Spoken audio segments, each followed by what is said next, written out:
And we are live. Welcome, ladies and gentlemen, to the fourth session of Land Beyond the Mist. I had to think about that for a minute. All of my counting is done for the day. I have counted myself to death. Now I'm going to play D&D and do more of it.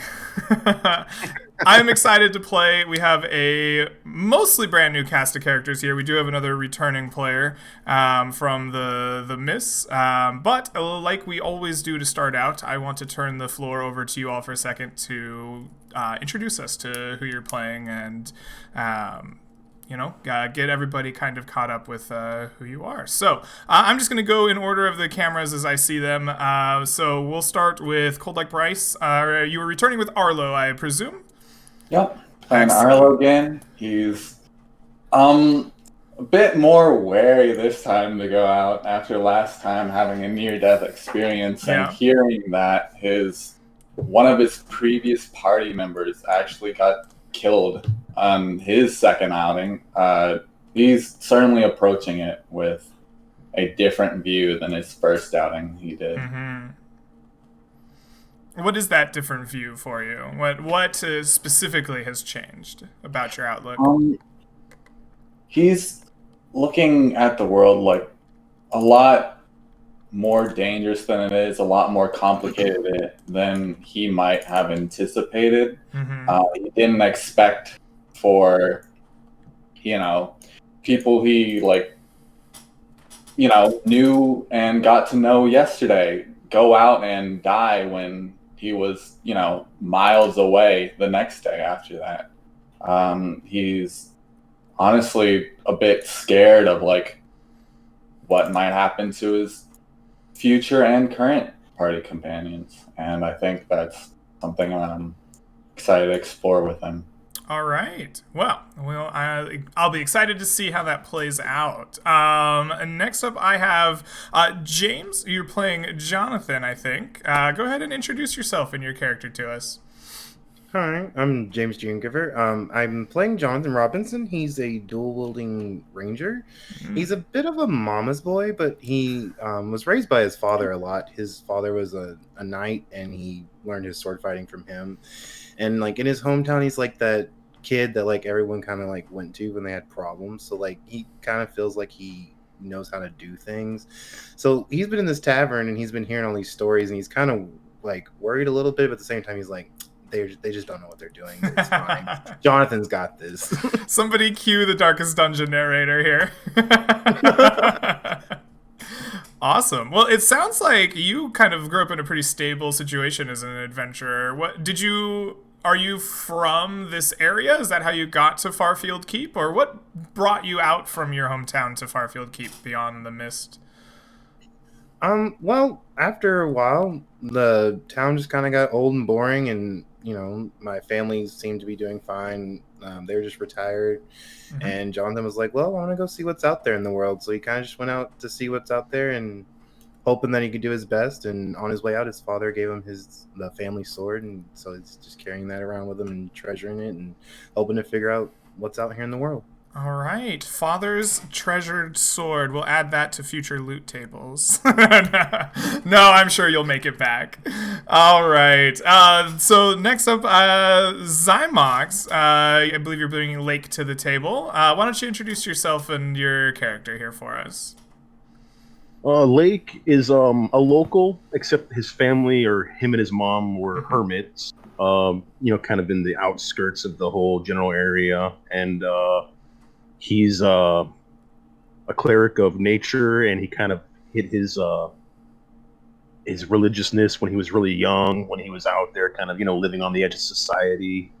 Had encounters with, negative things like, monsters, and had to run away, and basically he's ready to go out there and to try, killing some of these vile creatures and, to help the community, especially with the fever being a threat.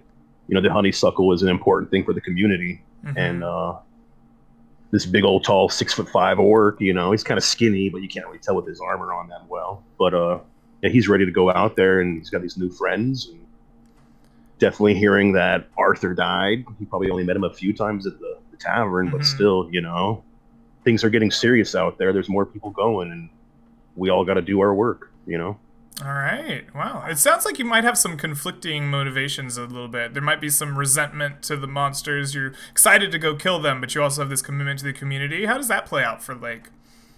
It's actually very true. His father actually disappeared, out in because his father's an orc, his mom is a human, and his father wasn't the worst orc, more wise, but yeah, he was supposed to come back and never did. So that's also something that kind of always hangs on his shoulders a little bit, An interesting dynamic, to be sure, for an adventurer. All right. And last but certainly not least, Temer, I believe you were bringing churu to the table. I hope I pronounced that right. I'm going to probably butcher that 4 or 5 times. I apologize. Go ahead and introduce yourself and your character to us. Let us know who you are. No worries. It's good. It's all good. Churu is a bard who grew up kind of on the street as a kid, and he learned his trade by someone who took pity on him and decided to teach him how to live by his own skill and live a life that's kind of a bohemian one where he will not have to work a 9 to 5 or anything like this, but to go where he wants, to live how he wants, and he likes this life. He's on this, I suppose, area of the world only because it's nice to travel, and 2, he can't really go back for some reason. He can't really go back to his city where he's from.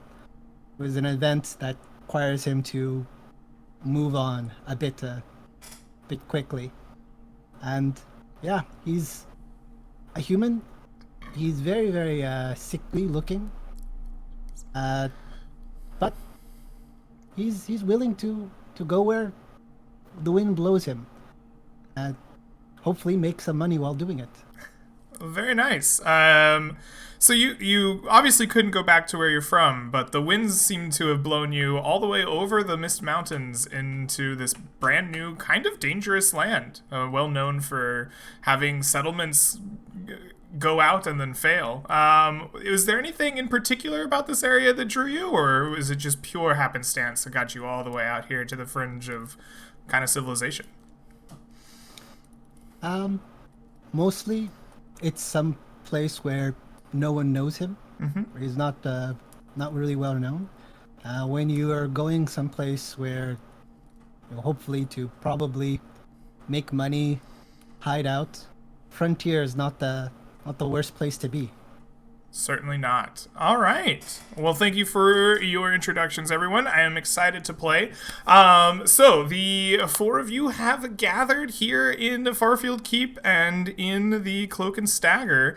You have all decided, I believe, to take on the job board quest posted by Rose Thistlewood, I believe was her name, the herbalist in town, to seek out the bloom of the honeysuckle vine to help her treat the fevers that are known to spread through Farfield Keep this time of year. So, are there any preparations that you as a group would like to make before heading out? Probably before going, we want to, after leaving the tavern, if nobody has anything to ask around about, we'd want to check in with Rose and see what the plant exactly is and what we might need to carry it and deliver it back to her intact. Okay, absolutely. So you pick yourselves up, and part of your preparations, you will head over to Rose Thistlewoods. She is a halfling apothecary, kind of even small for a halfling, plump. Her hair tied back in a bun today. Always kind of slightly a mess with ink stains and plants and different, just tools of her trade scattered about and lost amongst her clothes. Smiles graciously as you all come in. Oh, welcome, welcome. You wouldn't be here about my quest, would you? Actually, that's exactly why we're here. Oh, that's wonderful. Yes, excellent. So, what can I help you with to get that done? Looks at his friends, his new friends, and Well, we're curious if there's any requirements or necessary, to take care of the plants, the blooms, before we bring them back. Or can they be all smushed in a bag, or, Oh, yes, absolutely. I'll be putting them in a mortar and pestle myself when you bring them back, so a little smushing wouldn't be a problem at all. I am looking for the full bloom of the flower. A bud or a partial bloom, for whatever reason, is not near as potent, and only once the vine, the flower of the vine has fully bloomed, that you will... Well, that you will be able to get the most medicine from it. So it would be to my benefit and yours, of course, to get the full flower. Let me see. What else should you know about the flower?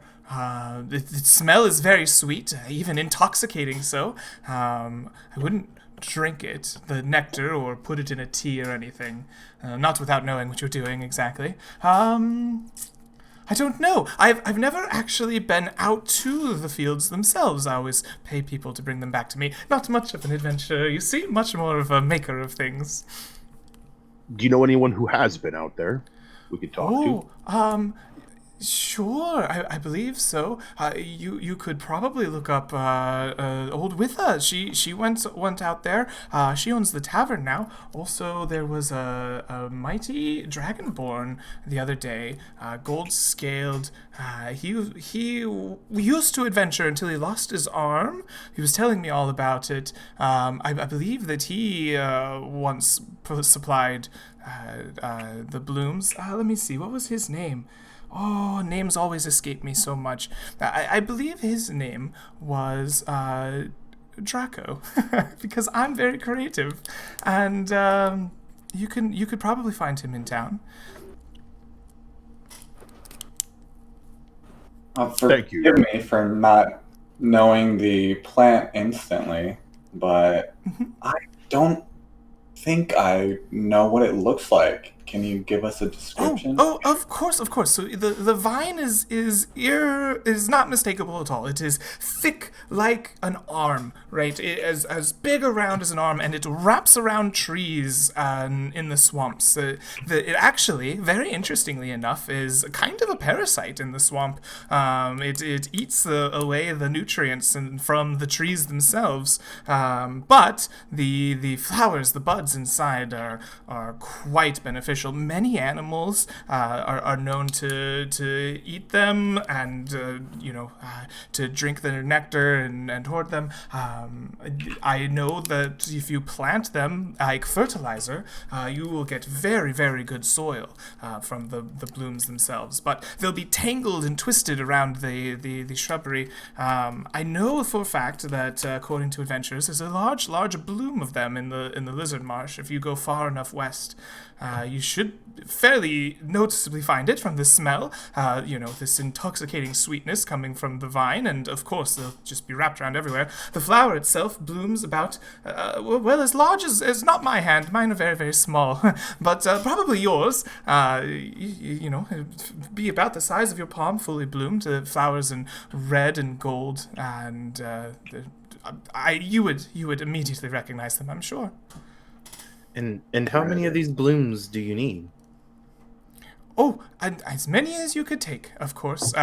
Once I make the medicine, it will last for a long time, so, just load yourselves up. I'll buy it all. I am well funded from the crown, so no worries about me running out of remuneration for you.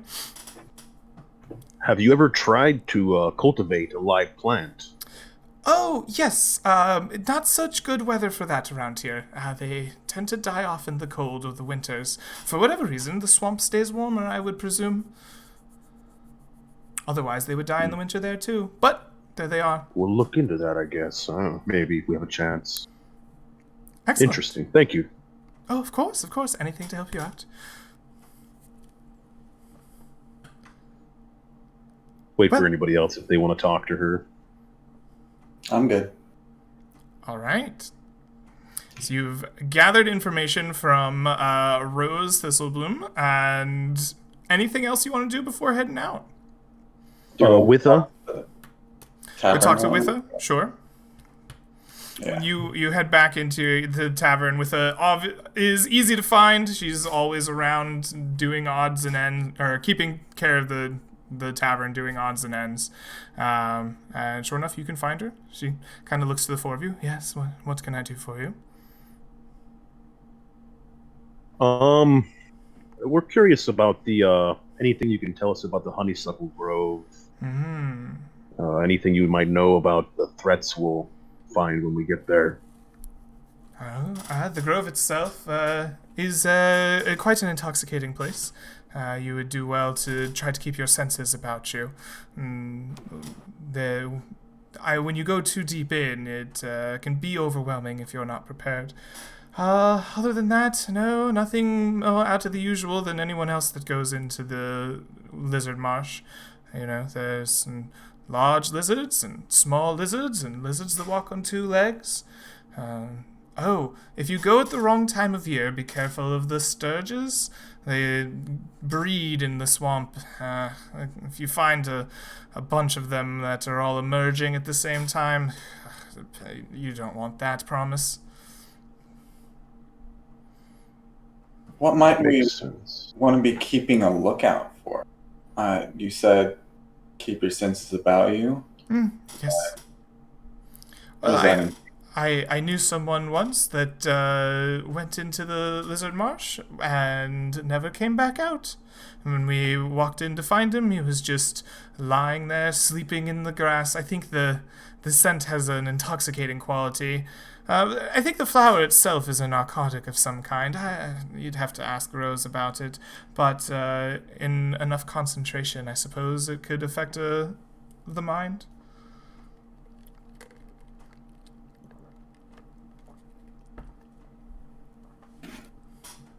So during part of this, you will see Lake walk over to the table, and he's going to carve something into the Golden Hills area that he knows about. Just in case he dies, he wants other people to know that there's an entrance that him and his mother found a long time ago when they had gotten lost, and they were way out there. And then she realized where they were and told him about it. And it's an entrance to the possible Opal Caves way out in Golden Hills. You were quite a far way out there, but yes.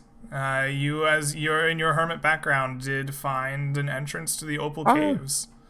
It made the text huge compared to what I thought I was typing. So I don't know how to clean that up on the map. We can clean it up later, I am sure. Text's not too bad. Looks fine. All right. So, maybe we should get some jars or something, or I don't know if masks would help, but if our goal is to gather as much as possible in concentrated clusters, they'll knock us out. I think that would prove to be a problem. Yeah, I guess. So one of their guys, he was just found out there, but when they went and got him, they didn't have any problems with it, besides it scent a little bit. So we don't know if that guy was brought down by the honeysuckles, right? It's just a theory, or I kind of missed that when I was writing this and trying to get this to work. I think it's definitely the honeysuckle. I think if we went to... Because she said if you go to the herbalist, then she'll tell you more about it, which... Should we go back and check with the herbalist? Yeah, let's have two of us do that, and we'll have the rest of the people. I mean, we need a donkey real quick. What is the specific piece of information you're looking for from Rose? Because you've had your conversation with her a little bit. So what are you missing? Just the narcotic effects of the... Yeah, she's upfront about it. She says, "Oh yes, of course. It has a. I wouldn't drink it or put it in your tea or consume it unless you are aware of what you're doing, a little bit of knowledge. Yeah. Oh yes, of course. Definitely has a bit of an effect. We're going there to collect the most we can. It's not gonna just having a lot of it on our person. It won't knock us out. No, Yes. Does the narcotic come from the scent, or does it come from actually consuming the flower? Well, a bit of both, honestly. The consuming of the nectar of the flower is much more potent, but the scent itself is definitely a thing. I suppose if an entire grove of vines was in full bloom, it could be. Yeah, perhaps. I've never seen such concentration of it, but it is not out of the realm of possibility. It could cause some problems. Yes. Question: the product you make out of this this flower, this blossom flower, would it be for sale? Oh, it would be usually, but we're almost out of it at the moment. This is part of the problem. I really couldn't sell it to you unless you had the fevers or knew someone with the fevers. We were trying to keep this last bit on reserve, which is why I'm hiring you, brave adventurers. Go get me more to make it. Of course, should you return, I would happily make some for you. That could be part of our payment. No need. Is it for anything? Minus shivers or...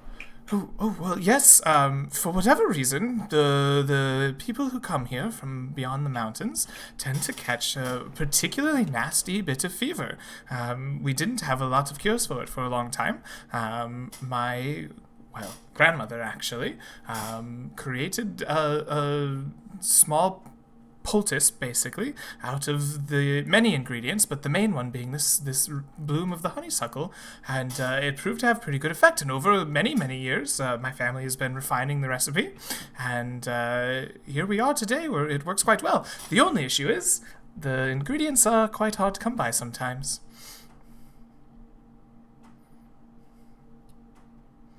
I think I've encountered your product before. In a den in the big city. But that's for another story. That is very interesting indeed. But yeah, I think a glass jar, like a bit, or put it on like a bag on the donkey would be fine. I don't think that. Yeah, can we just get a bunch of burlap sacks for cheap or something? We can just stuff them in there and we can layer them, or if we have to, we can cake mud on it. I'm fairly certain that a large sack is a handful of copper. I can look up an exact price for you. Large sack. If we need to, we can also switch between whoever is carrying it, just in case the person carrying it gets like woozy feeling. But I don't think it'll. I don't think we should worry about it so much. It doesn't sound like it's that bad unless we intake this substance. Yeah. I think it's if we come across it, then we can do. That guy probably got bit by a sturge who was maybe for some reason drinking from the plant like a hummingbird would, for all we know. So, the sack is 1 copper per sack. They weigh a ½ pound empty, and they can hold 30 pounds of gear each. So, you can buy as many 30-pound increments of volume per copper that you would desire from the market. Cool. I'll grab a stack. Awesome. And I think we're going to get 6 vials, 3 for me and 3 for Arlo, of the water vials. Oh, okay. Yeah. You can... Just in case we run out of water so we don't die. Right. So you can purchase those for 1 gold piece each from somewhere in the market. It is a well-known spellcasting component at this point, and sold readily for adventurers. Do we want to decide who should prepare the spell? I think I could just. I was only going to prepare it like if we were not to find water one day, the next morning we can prepare the spell, and then we'll just keep it going after that, so we can rehydrate ourselves. Unless you wanted to prepare it. Yeah, I forgot it was if you drink water, then you get rid of your exhaustion. Yeah, you don't have to sleep at like.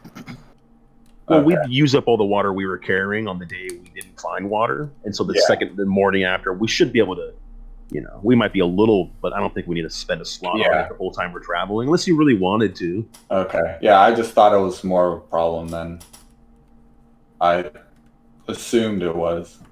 But yeah, I have a pretty good survival proficiency, and I hope other people do too, so we can. That's a good question, actually. Who else has survival? The ranger? Yeah, I do. Perfect. You might be better than me if you're an outlander too. It's a little meta, but yeah. Alrighty. So, sounds like we are pretty prepared to begin exploring. No other preparations at this point? Nope. All right. I load up a bunch of my stuff on the donkey so I'm not encumbered. Yeah, but yeah. Might I purchase some rations? Absolutely. Rations are available at anywhere in the merchant quarter. In fact, there are many different competing ration salesmen. You can buy them for book price. If you need me to look that up for you, I got it. That would be great. Okay. 1 day or 2 pounds, as we're tracking them, costs you 5 silver per. Cool. So let's make it.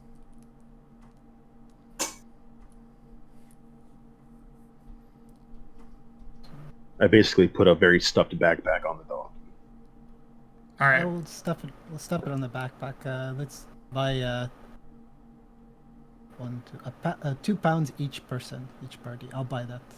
Okay. I already have 10 rations on my sheet from my explorer's pack because I take standard equipment usually because it's just You have efficient. plenty of them. Okay. Yeah, that works I too. got ration. Yeah, I got 9 myself, so I'm good. I've just got 2. So how about I'll just pick up some for myself. About, Okay. Yeah, 10 each or whatever. It's a good number.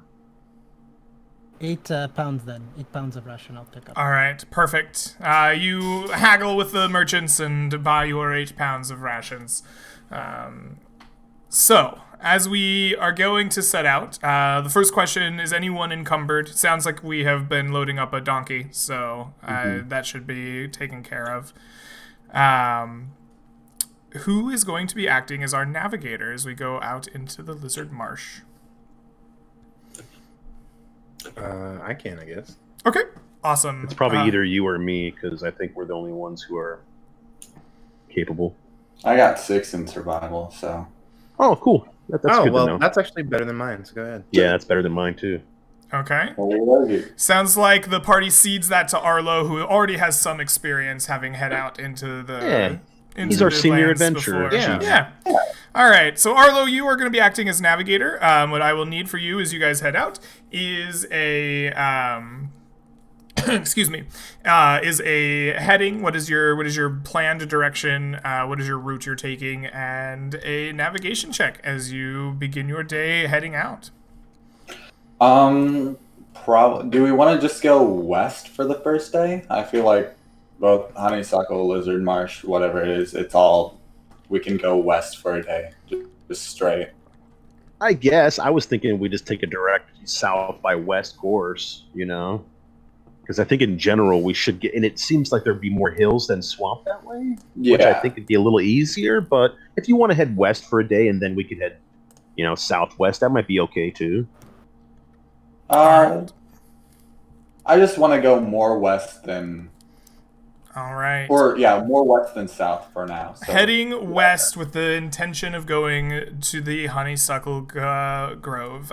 You're traveling at a slow, medium, or fast pace? What are y'all thinking? Regular pace Slow. sounds fine. Oh, really? I was thinking advantage is nice on that. Yeah. Alright, that sounds fine. All right. You take off Vote at a for slow. slow. Sorry. I vote for slow. Yep. Okay. Puff, perfect. All right, the party takes off at a slow pace, headed westwardly to the Lizard Marsh and the Honeysuckle Grove. Go ahead and give me a survival wisdom check for your navigation roll. At advantage, of course. A 14 will do it for now, as you are mostly heading through the gentle plains once again. A familiar first 18 miles or so of pasture land, farms, small hamlets and towns that dot the outside of Farfield Keep. A few scattered dirt roads here and there. People are out and about as always, either working the fields or on their way into town to, spend at the market, or perhaps to sell their own wares.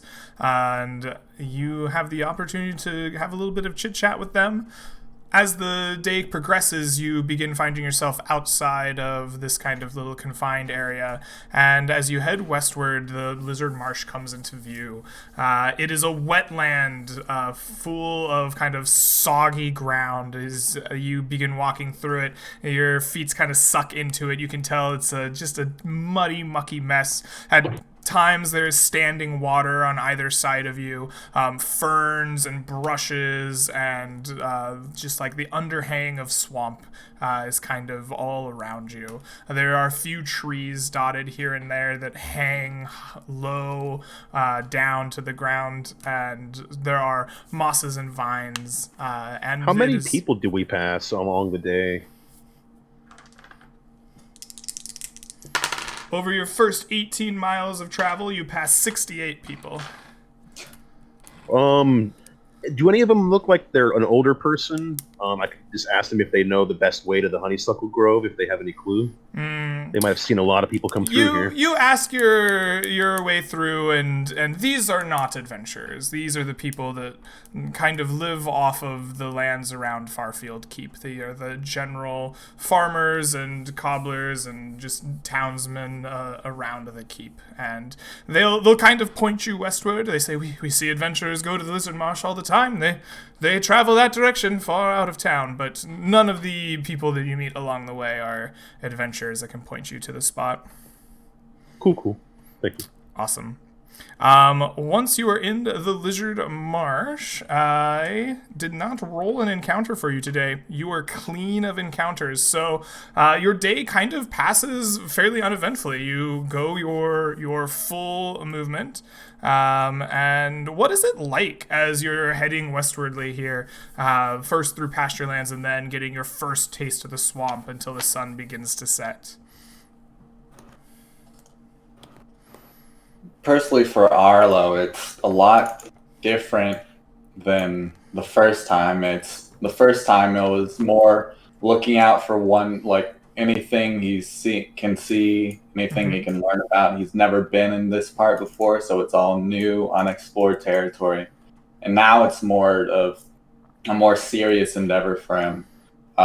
Making sure to look up in the sky for any leathery-winged, man-headed beast, looking around for any black-armored, red jackals, anything of the sort. So it's very different from him. Sounds like a pretty nervous experience from you. What is it like for the rest of you of this day's worth of travel? How did you spend it? Jonathan's pretty relaxed. He's kind of just traveling along since we haven't really ran anything, seen a lot of people. This is his first time being to a swamp, so he's like taking in the environment, seeing how it's different from the normal forest and different hills he's been in. And so he's just taking in the land and just observing things, and he's enjoying his time. Excellent. All right. And with that, your day of travel comes to a rest. There were no encounters. Could I have found a stick to use shillelagh on throughout the day? Yes, absolutely. A good stick. Yeah, right. You are in the swamp. Like a walking stick. There are trees, there are reeds, there are all kinds of things. You are definitely capable of finding a stick. All right, as long as I can use shillelagh on it, that works. Absolutely. All right, we have come to the last day of travel. Most of today was spent going through the pasture land, so I'm going to have you all make foraging rolls, and these will come at an advantage. No, these are just normal. Just regular foraging rolls. And the DC is 10 to find requisite food and water along the ways through the pasture lands. Took one off my rations. Oh, no. Man. Please roll good. Wow. Oh. Summer. Was this on just normal? Okay. Yes, Oh. just normal. So, Churu. You found water, Churu, the only good water we can drink. absolutely. Churu saves the day as he finds a patch of clean, pure water in the swamp and can fill up all of your water skins along the way. This is not the still dead water that you are not sure you would like to drink. However, Jonathan and Lake and Arlo, you were unable to find food throughout the day, so I'm going to need you to each mark 2 pounds of rations off for your day's worth of travel. Oh. All right. You had no encounters today, so doing the night's rest is not as important, and we will roll for a nighttime encounter in the marsh, which passes uneventfully. What is your first night in the marsh like, then, as you are all here? Kind of, I think, for the first time spending, a night in the marsh, as it is full of swamp life, and probably not the most comfortable place anyone has had to sleep.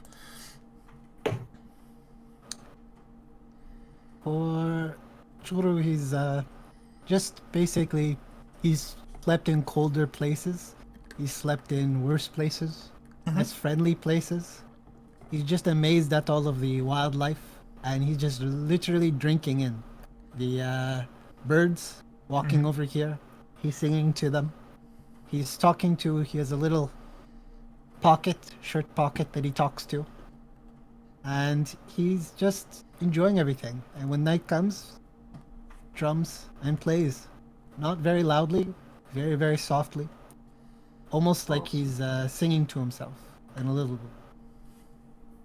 Excellent.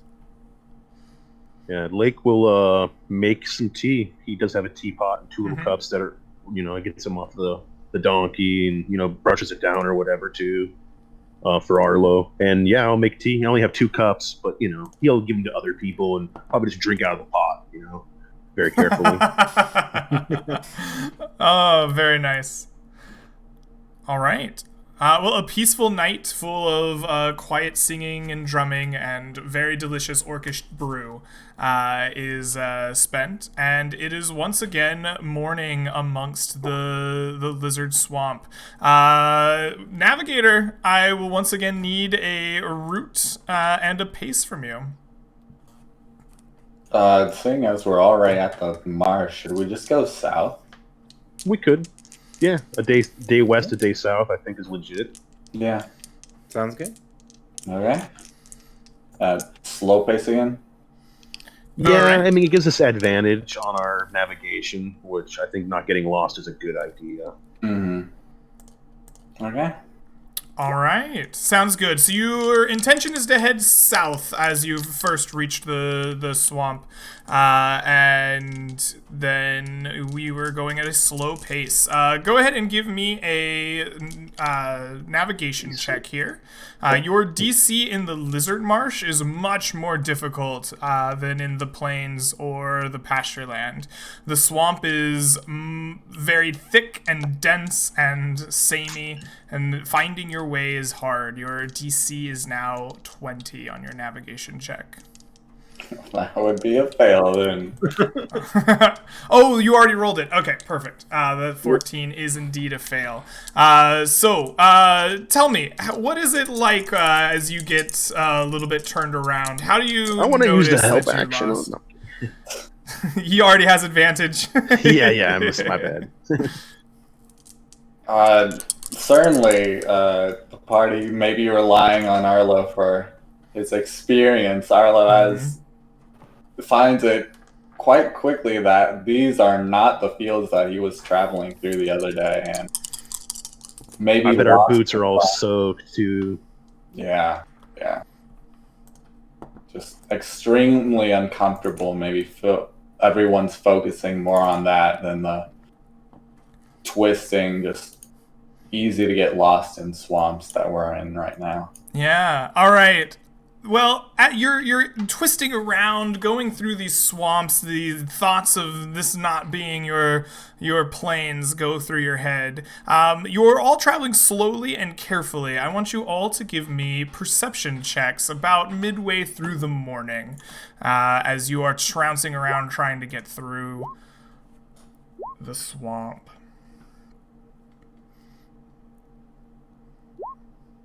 Oh man, I'm going terrible today. All right, Jonathan and Churu, you are aware of these like strange kind of logs floating through nearby standing water. And as your friends are about to like step onto them, you see eyes flick open on them, and you put out a hand and stop them as you realize that you are now surrounded by a whole colony of crocodiles. These floating logs around your mule and your party as you kind of stand half submerged, lost in this swamp water. There are 6 of these crocodiles just floating, almost imperceptibly different from the logs themselves. They're covered with the moss and grasses and muds of the swamp as they stay almost still and motionless. What do you do?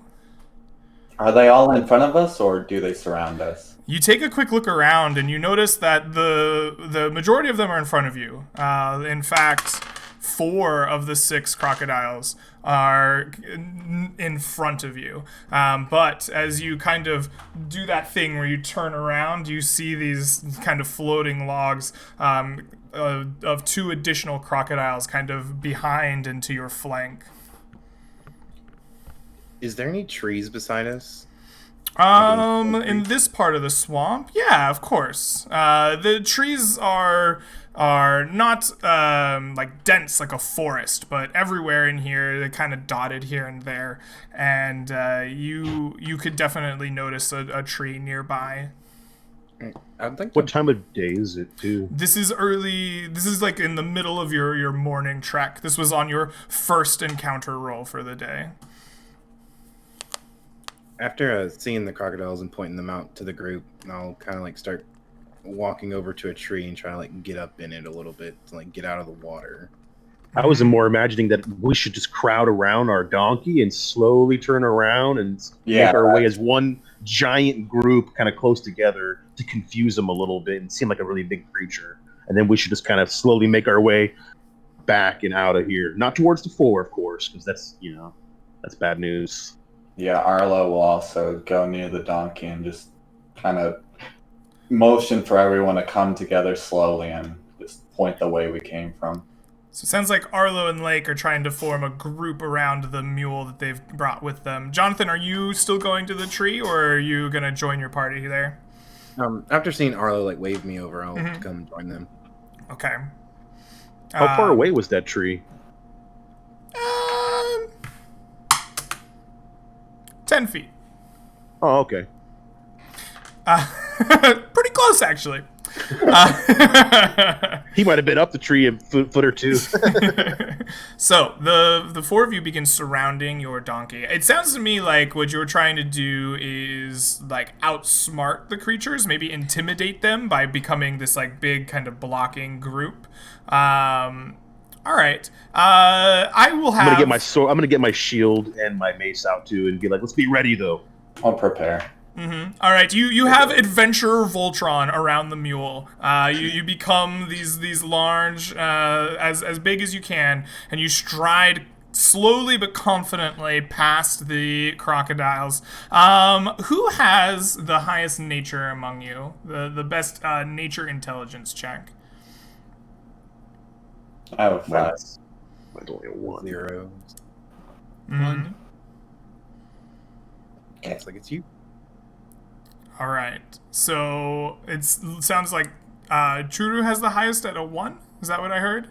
I have a 5. Oh, you have a 5. Arlo has a 5. Oh, okay, Yeah, Arlo. Arlo's Thank the book. you. So Arlo, go ahead and make me a nature intelligence check as you would try to like use your knowledge of your group's collective knowledge of crocodile behavior to get yourself out of this situation.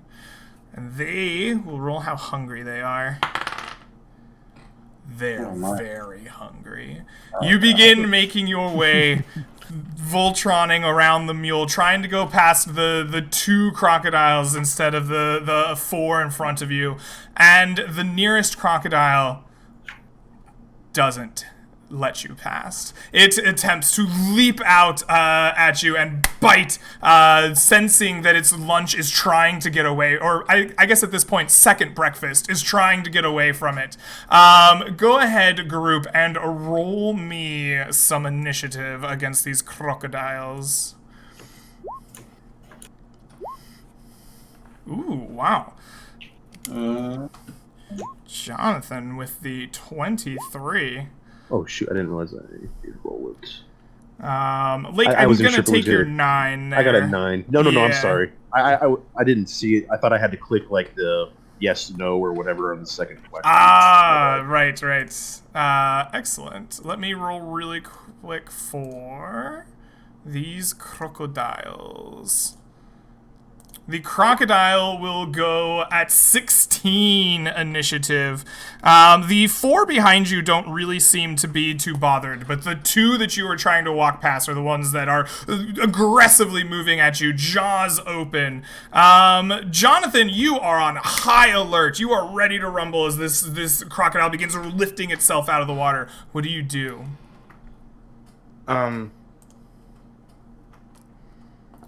Kind of want to do like a crocodile hunter thing, and like like when they'll like jump on top like the back of the crocodile, kind of like show their dominance, like, but I want to like do it in an animal handling way to like try to like show them that I'm dominant and they should just leave us alone, kind of deal. Okay, the crocodile hunter thing, that seems like a grapple to me. But you want to do animal handling. I think that's fair. If you wanted to, instead of having a contest of athletics with the crocodile, you could substitute your animal handling check to like wrestle with this crocodile. I think that sounds more like a strength or dexterity based like attribute to like wrestle it rather than a wisdom animal handling. What's your higher physical stat? Strength.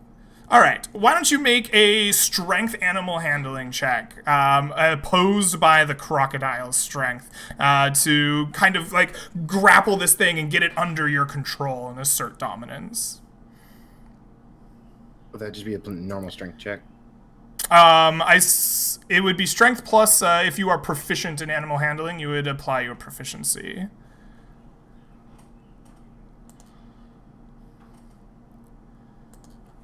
The crocodile resists you with a 17.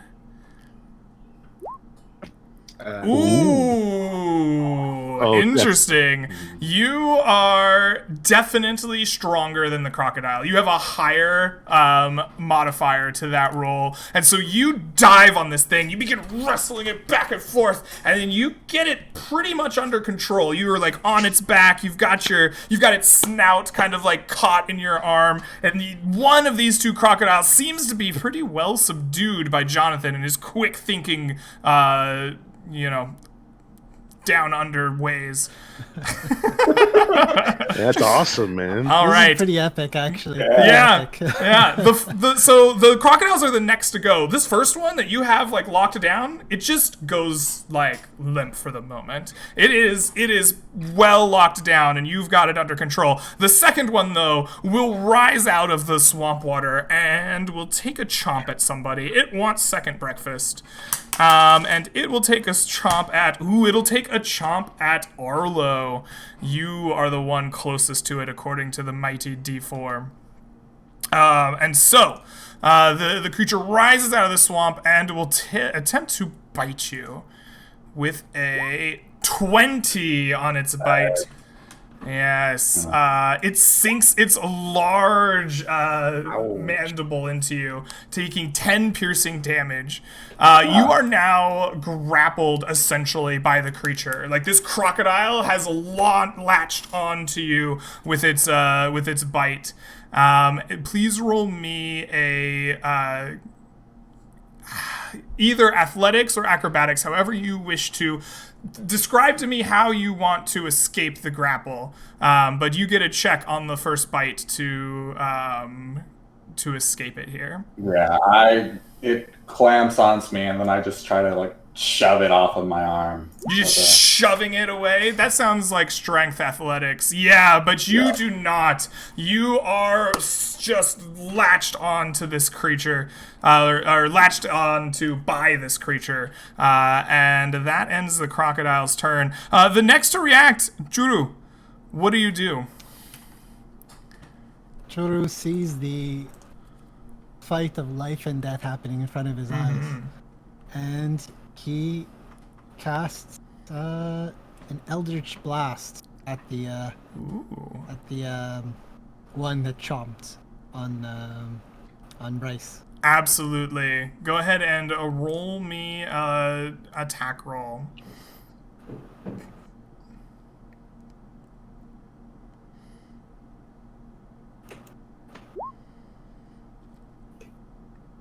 Is Eldritch Blast a save? I feel like Eldritch Blast should be an attack roll. I think it is an attack roll. Oh, did I press save? Well, it looks like you also have the Eldritch Blast on there too. It's weird. It looks like you rolled a 13 on the die. What is your attack modifier, Churu?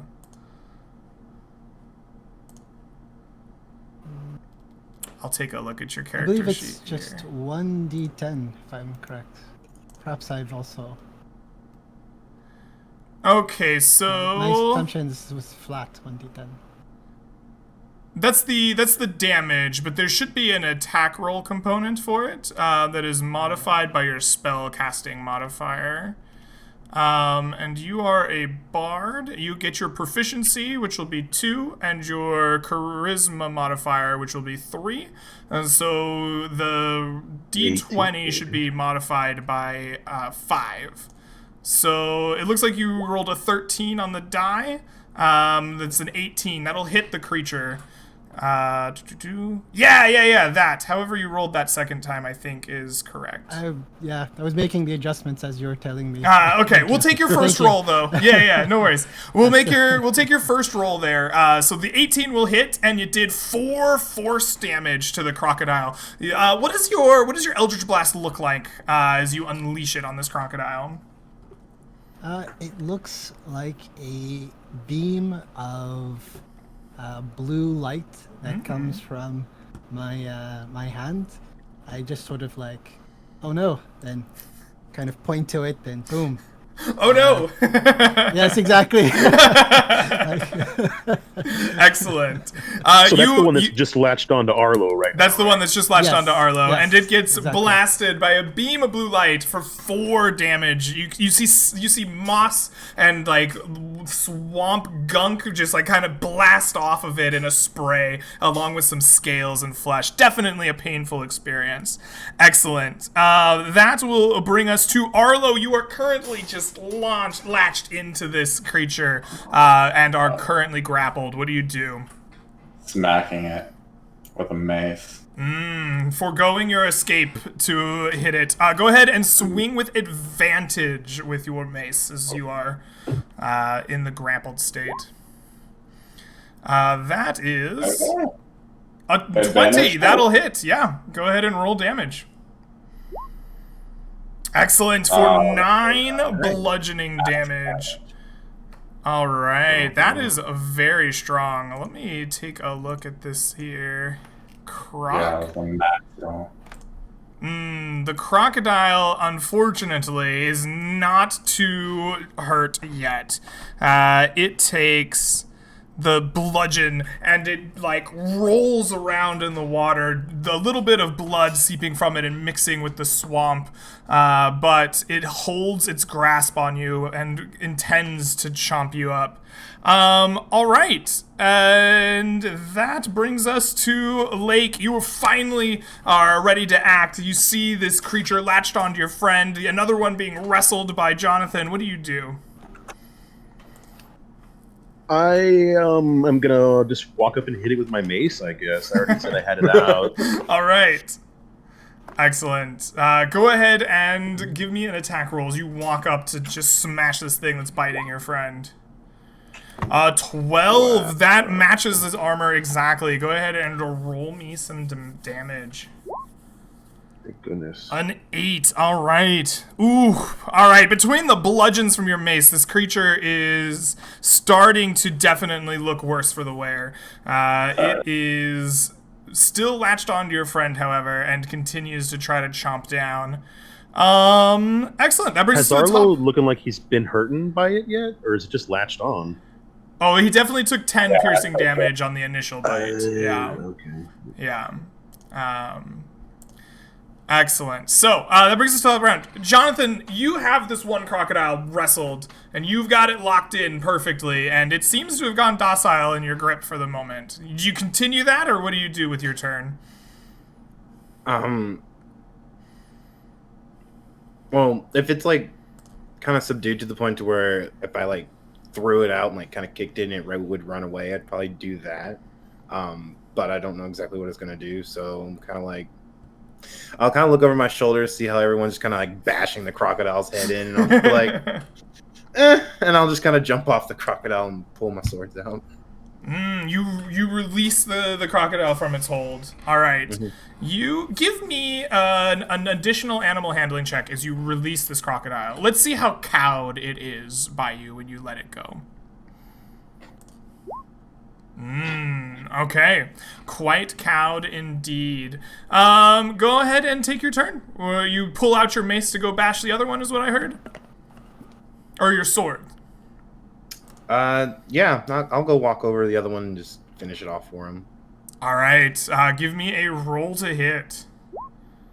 No, you stab down, but you're trying not to hit Arlo as you do it, and you can't find the right purchase on this crocodile, fortunately. No.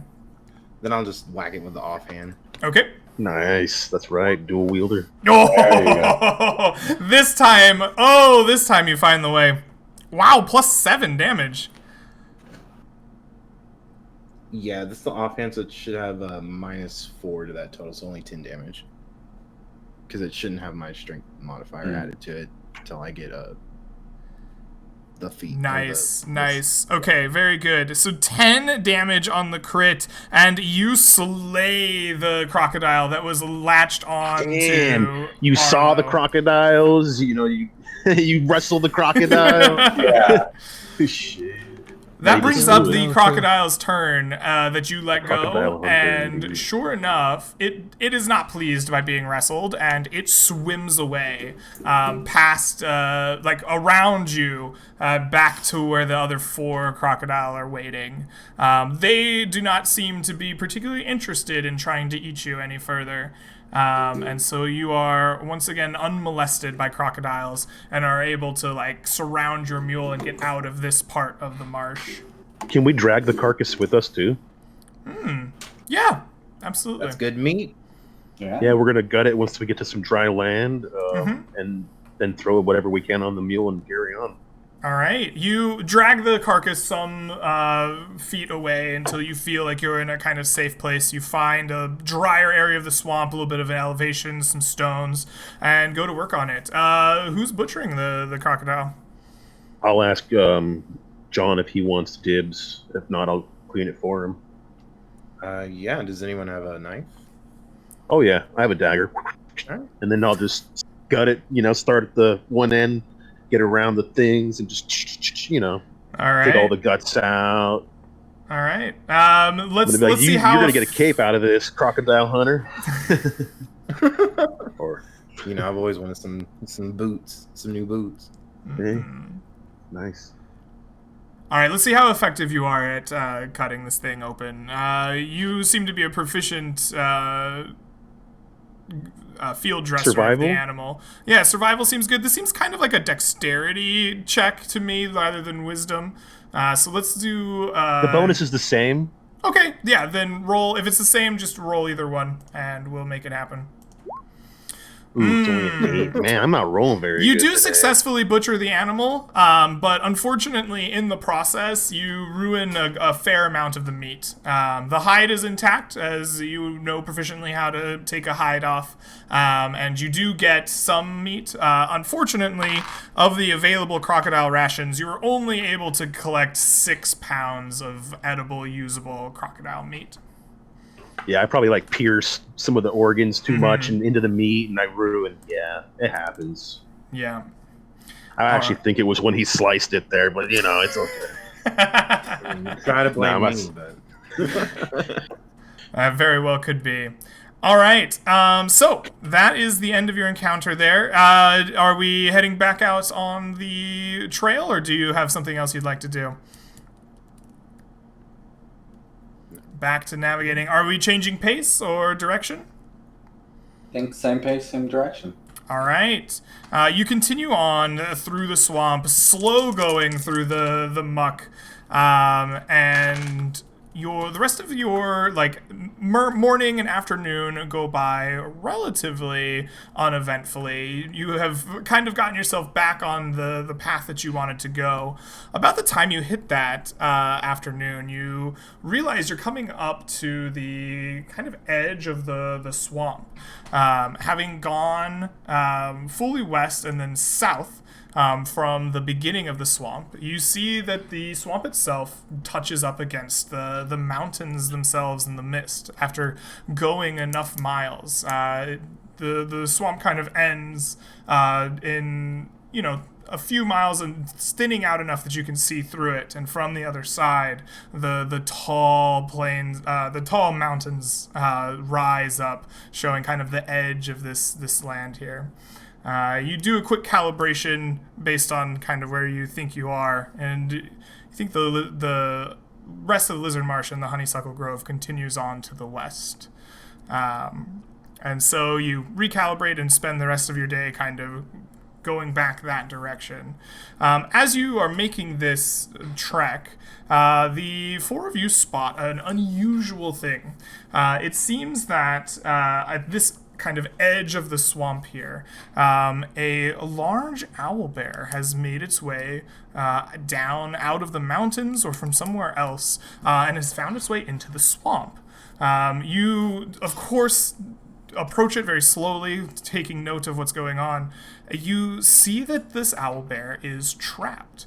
Its leg is caught in some kind of snare, and you see where it has become bloodied, trying to escape the snare itself. The owlbear is no longer in a rage or thrashing about or really making much movement at all, but you can see the blood kind of trickling down into the edges of the marsh as it is strung up around a tree with the snare.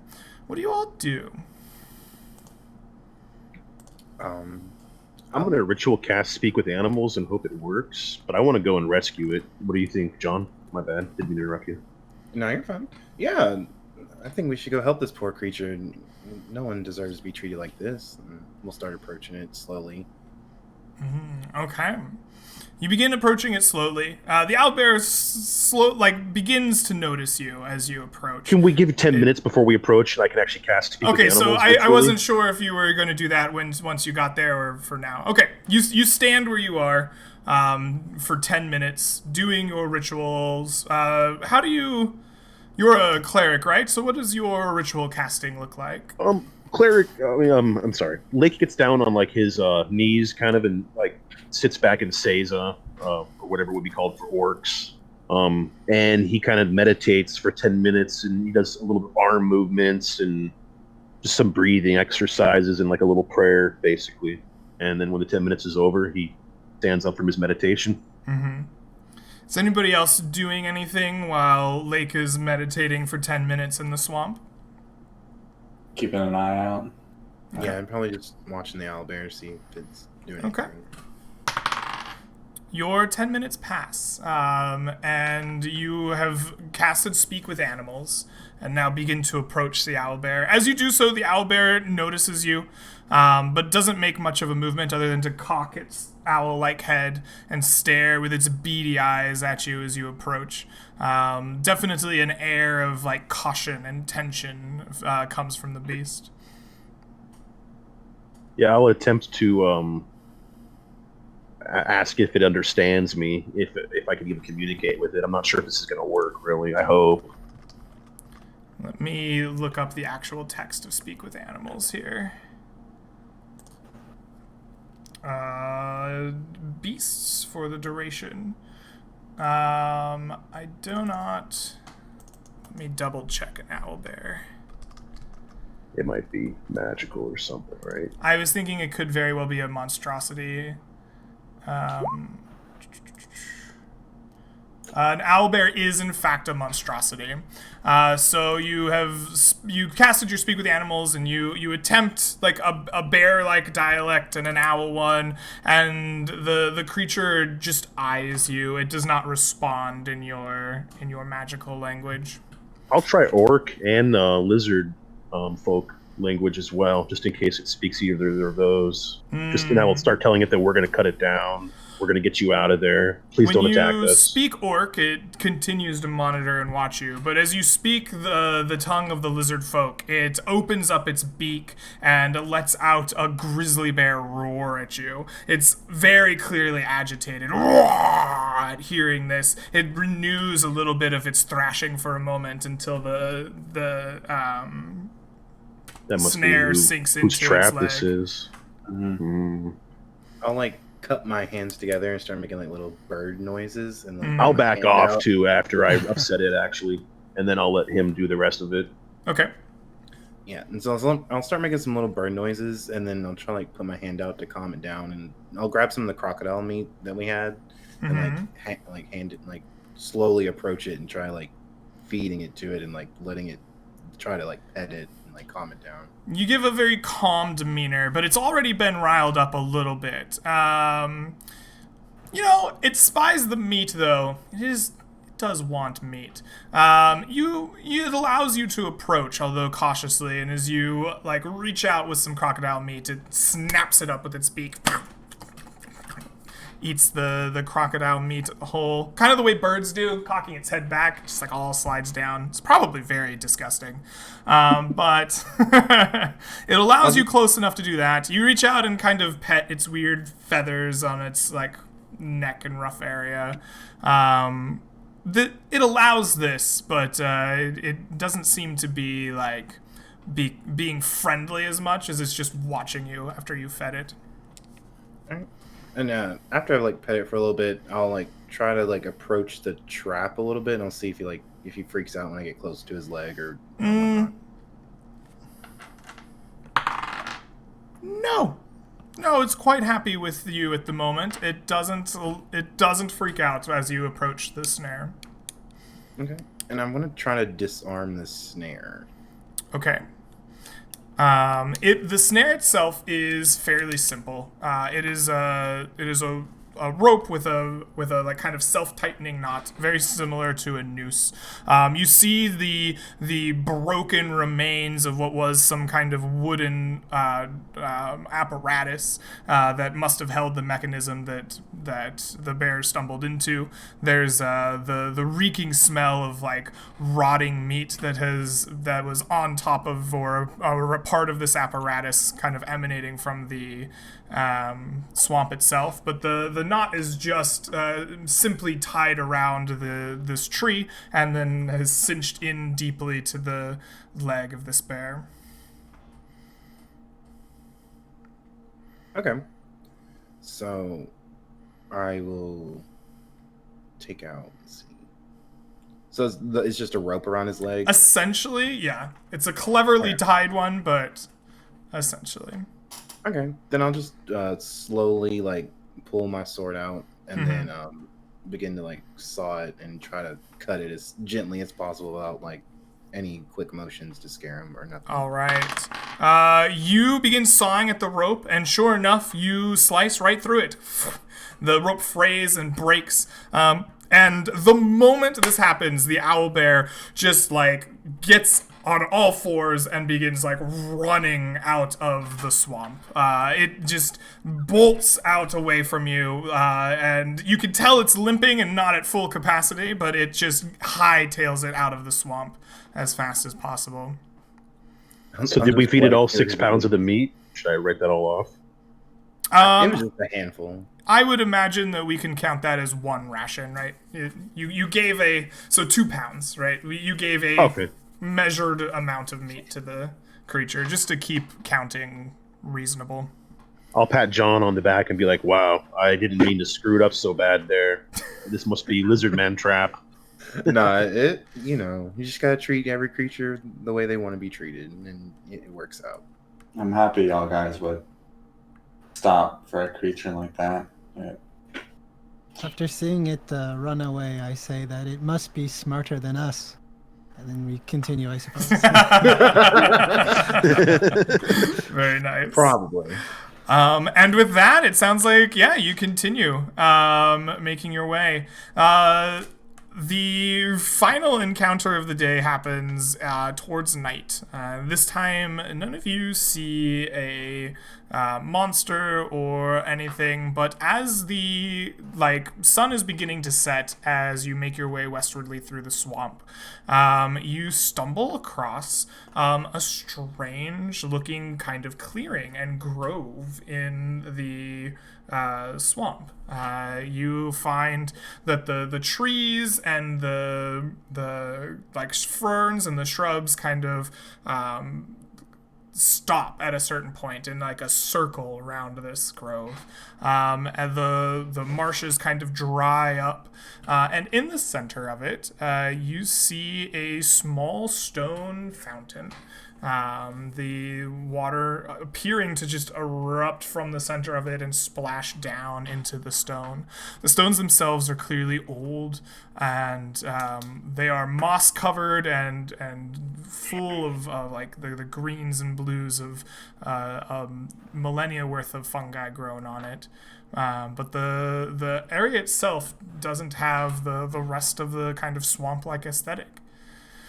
You could go explore it if you wanted to, or you could leave it alone. What does the party make of this area? Arlo is immediately anxious at a stone with a magical aura around it. The last one turned out not great, but We've all heard about that at the tavern, right? yeah. Mm-hmm. Okay. Yeah, so Lake looks at it and he goes, "Yeah, this is pretty out there, just in the middle of this swamp, huh?" I mean, at least this one has moss growing around it. The last one just had everything was dead, so maybe this one will be better. I guess if there's no pile of bones, it can't maybe be that bad, right? That would be a tell. That would be a tell. This one, Arlo, you notice immediately as you look around anxiously that there are not piles of bones strewn in all directions. Yes. I am overjoyed but still anxious. Should one of us investigate it alone and then come back out, see if anything bad happens? Is this where we're resting for the night and getting water? What do we know? What type of magic is around this fountain? Do any of you have detect magic that you could cast? I can cast it, yeah. Okay. If we want to sit here for 10 minutes, yeah. Yeah, do it. All right. So Yeah. Arlo begins ritual casting his detect magic, and you all sit and watch. I assume that you are also meditating here at the edge of this grove in the swamp. Do you all wait for him, or do you have any actions you want to take during those 10 minutes? I'm just watching around. Mm-hmm. All right. I noticed Churu probably talking to his pocket at a few points, and I might be like, "Hey, Churu, what's in your pocket?" Oh, nothing. I just like talking to myself for a bit, and obviously, he's not really telling the truth, nor is he really trying to come up with a good lie. But he's just saying, "Yeah, I just like talking to myself." Fair enough. There's a unsaid thing that we both know that there's something in my pocket that I'm not talking to, but I'm not necessarily going into it. Not an obvious if you're going to deception. be it's okay. Lake's not going to pry, if you don't really want to share it that much. He might look at you like, "Oh, okay." But yeah, Where'd you get those drums from? Change the subject or something. Yes, exactly. Thank you. It's like that. All right. The subject is awkwardly changed, and there's small talk had about drums. And the detect magic goes off. So As you peer out, Arlo, from this kind of opening in the at the edge of the opening to the swamp, the fountain itself does have a magical aura, but it is dim, and the school is confused. Right, you are normally quite easily able to detect what kind of magic emanates from this, but it seems like that something about this pool has caused the aura of magic to become unclear, muddled perhaps. And without further investigation, just peering at it from here, the spell reveals little else beyond that. Yeah, I'll say it's weird. The last time I did something like this, it came up transmutation, but this time it's muddy. The magic is just can't tell what type it is. Maybe it's something different. Did you say it was faint or not? It was faint. Yeah. Like it's fading away or something, huh? Maybe. That could be it.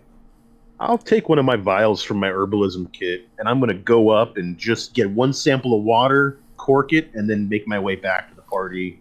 All right. Hoping that I don't die or something crazy. All right. You bravely make your way from the edge of the swamp out into this clearing. As you do so, you are immediately aware that as you step out there that the sound of the swamp kind of fades. You are in kind of an unnerving silence as you make the trudge up to the fountain. As you get there, you realize that what appeared at first to be individual stones set in a pattern are in fact one large rock in the middle of this kind of higher ground that has been carved very delicately to have the appearance of a like man-made object. The delicate. So it doesn't look man-made after I start approaching it? Well, it looks carved, but it was once one big rock. It does not look like it was masoned so much as like carved from a naturally occurring rock. Awesome. The delicate detailing of it has been faded over time and overgrown with moss, and the inside of this rock has been carved kind of into a shallow bowl, and from the center of it erupts this kind of fountain from the center. As you get all the way up to it, you hear from what was once an eerie silence on your walk over, softly the breeze plays panpipes, like low flutes and soft drumming just on the very edge of your vision. You finally get up to the center of it, having experienced all this, and you see that the pool is polluted, while clear water pushes up high enough that you can see. The actual basin itself is blackened, and you see immediately that the pool has been polluted by some kind of congealed, what looks like a heart, lying in the basin. There's a heart in the basin, and that's what polluted it? That is what it appears like to you, yes. My stick that I have, my mighty stick, I'm going to use it to kind of like back up as far as I can with the stick and poke the heart a little bit. And what do see you if it like moves there? or anything. I'll yell back, there's a heart in this fountain, I think. A heart? They can even hear me. The voice carries. It's only like 30 feet to the center of this grove, right? And it has a radius of that, so you can shout at each other. And as you poke the heart with your I'm back. I'm like kind of leaning back as I poke it too, just a little bit. You can move the heart. It like slides a little bit in the bowl, and like it's apparently old or fragile. As you do it, like your stick kind of tears into the fleshy heart a little bit, and the black kind of just boils out of it, further darkening the water. All right, I guess I'll go back to everyone and tell them about how it's all looks like one piece of stone. It was all natural. There's a fountain that comes out of it of clear water, but the water's muddied, and there was a heart in it. And then I poked it, it started kind of dissolving more. I'm thinking of getting some brush and trying to make a broom and maybe sweep it out and clean it out. Or what do you guys think? We should move on. What time of day is it? This is moving on very close to evening. You probably only have a couple of hours left of travel time before you would want to start thinking of camp. Is there a place nearby we could camp? Maybe. Do you guys want to camp yet? I think it may be fine if we set up camp nearby. Just start setting up for the night, and then as we're preparing our shelter and whatnot, we can check it out with the time we have left. Is that okay with everybody, or do we know how many miles we think Arlo went, or does Arlo know? I mean, Arlo, you think that you went about 18 miles today. It's slow going in the swamp, and you got turned around a little bit, and moving at the slow pace didn't help much. Mm-hmm. Yeah, I'll relay that. 18 is what we did the first day too, right?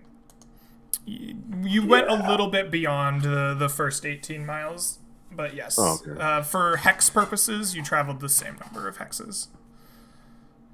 Yeah, I'm cool with setting up camp, and then we can study this more. I'm not very into magics, but if y'all think this could turn out to be something interesting, why not?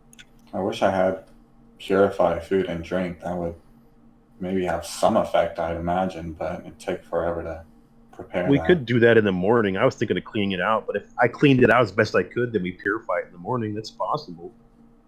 Yeah. Do we bring a jar to put the heart in? It's kind of dissolving. Ooh, I don't know if I want to try that. It's going to be kind of messy.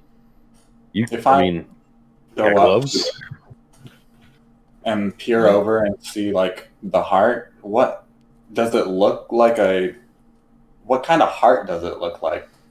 How would you go about identifying a heart outside of its body? What knowledge does Arlo use to make this determination? Maybe like nature and like see if it's at least like if it's human or if it's animal or if it's just different. Are you a proficient in nature, I presume? Yeah. Okay, your proficiency in nature makes you fairly certain that this is the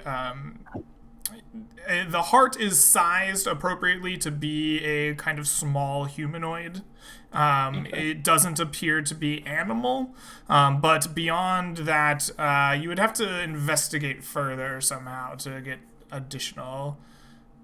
I actually have even better medicine if that's a different way I can approach it, but. I guess what I mean is, for being proficient, that is the level you know. I'm trying to determine what kind of check, just knowing. I think medicine is good, right? You're proficient in medicine. You recall like your training with biology, physiology, whatever. I think this is an intelligence medicine check in order to see if you know anything more about the heart.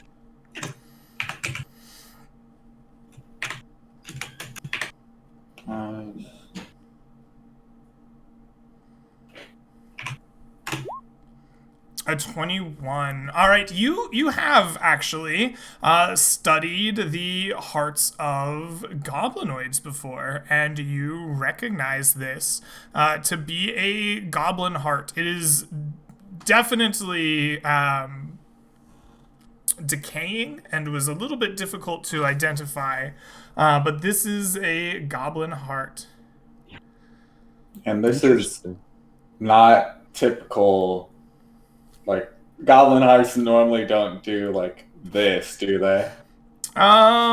They definitely will decay and rot if left out in the elements, although there definitely seems to be something more to what's going on here than just a putrefying heart. The black, like, pooling of like, for a lack of a better word, gunk in the pool. It seems to be more than natural. Is my detect magic still going? Sure. Yeah. You could have done this while the detect magic was still going. You get the same readings. The magic from this pool is definitely faint. You can see it. You detect it. It's there. But it's muddled, right? It seems to be repressed almost as you sit here and look at the pool. Yeah. Does it seem to be like? Can I even tell if it's a specific thing that's magic? Like, is it the water? Is it the fountain? Is it the heart? Or is it... the heart itself doesn't give you a distinct radiation of magic, but the entire fountain gives you the magic radiating from it. Okay, I'll go back and tell them seems to be a goblin heart in there. It's itself is not magical, but I don't know. Maybe it's a goblin heart, you say, huh? Wow. Yeah. I don't know. Used as a sacrifice? Maybe. What I was thinking. I don't know if it's like some kind of dark magic, some sacrifice. I don't know, but when I first saw the putrid water and then the pure water shooting up out of it, I thought that somebody had desecrated it. Some dark ritual, most likely. Witches and goblins. Have the stars come out yet? No, we're having this discussion still a few hours from sunset. Okay. If you wanted to, we could, like, just forego the last couple hours of travel for the day and let you guys camp at the edge of this clearing. I'm down for that. That's what I want to do. I want to try to fashion some kind of a broom and some kind of a big scoop, because I want to scoop everything out as quickly as I can and like try to shoot it away from our camp in as far out of the circle as I can, and then I want to kind of like use the broom to scoop it all out as best I can. I say, so before I just say before you fashion this tool, I think I have someone who can do this for us, and with that I start casting Unseen Servant. Okay. Very cool. Yeah, thank you. So you create an Unseen Servant. What do you command it to do? I say, servant, could you go over to that pool and fish that heart out from there, and try to get it in one piece. Like don't be swirling the waters around. You know how to do it. It's just like my laundry. You can go The servant would retort, but it is a silent and unseen servant, and immediately goes to go about your business. The unseen servant goes to the pool and reaches in and picks up the heart out of the pool, and you can't see it carrying it because it is unseen, as is its nature, but the heart rises up out of the pool. Black dripping waters fall off of it, and it begins floating back towards you. And the unseen servant brings you the rotting goblin heart floating in the air in front of you. I admonished the unseen servant, saying, I wanted it out of the pool. I didn't want you to bring it to me. Yeah, what am I going to do with this heart? Come on. Jeez. The unseen servant cries an invisible single tear and then takes the heart away from you. Where do you want the heart to go? I missed that. I say to the others, if they want to have a look at the heart, they can, or if they want to look at the pool. I have no use of this heart. Otherwise, want to see how far I can throw it? Yeah, I don't want it near us. Ooh. You want to see far how away from far us as possible. All right, With 2 strength. With 2 strength, yep. The unseen servant is smart and doesn't wish to be admonished again, so it moves its full 60-foot range away from you, and then attempts to throw it. Let's see here. The unseen servant attempts to throw. Let's see how good it does, just because I am entertained by this. Oh, it crits the throw. Oh my goodness. It throws the heart so far. It is just lost in the swamp. Just he. Oh. What an evening of entertainment. You don't see him throw it, but the heart just like travels 60 feet away from you to the edge of the other side of this clearing. The heart rears back and then whoosh, it's gone. It just flies out of view, lost forever. I say, yeah, that's how you do it. And I go to like high five him. I'm like, ew, actually, no, don't touch me. I did. Awesome. So, is the pool, has it changed in any of while we were doing our antics? What is your passive perception? I guess actually you're looking specifically at the pool. Roll me a perception check as you examine the pool anew. Yeah, I'll examine them up too. So then why don't we have Temer... well, no, we don't. It's not a skill. You can all look at it. That's fine. It is easier to keep like one check with advantage, but looking isn't really a task.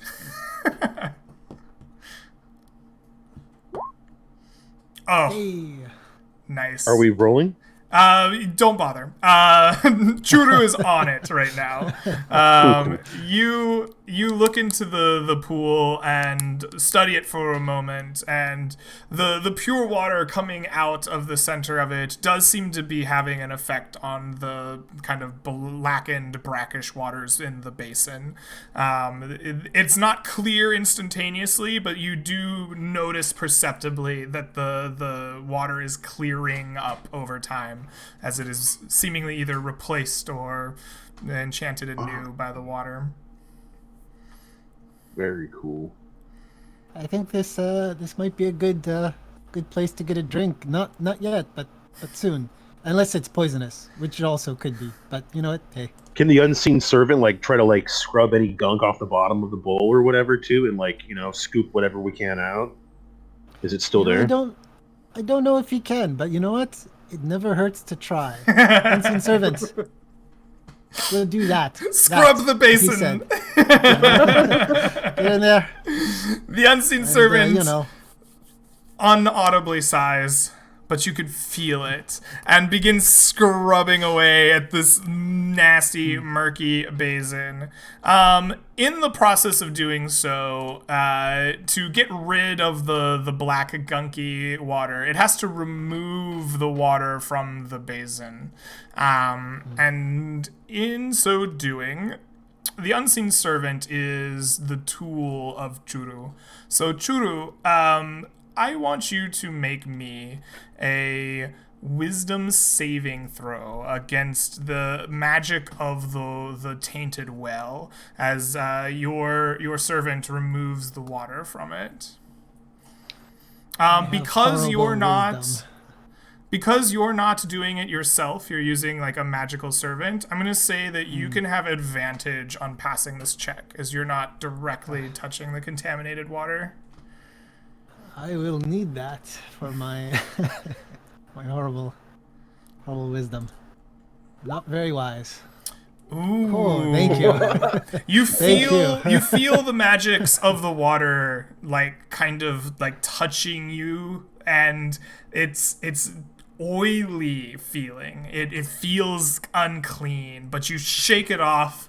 And as you do so, you see your unseen servant finish like scooping out and scraping out the blackened, brackish waters. And sure enough, after a few moments, the water is clean and clear again. And as the basin is cleaned and once again pure, that soft music that you initially heard walking up through the silence on the breeze becomes clearer.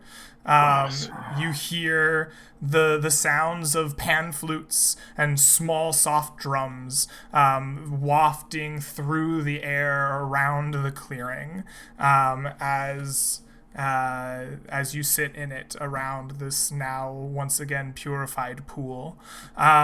You stand a moment longer and you see the waters kind of begin cleaning the mosses and the weathers of time away from the edge of the pool.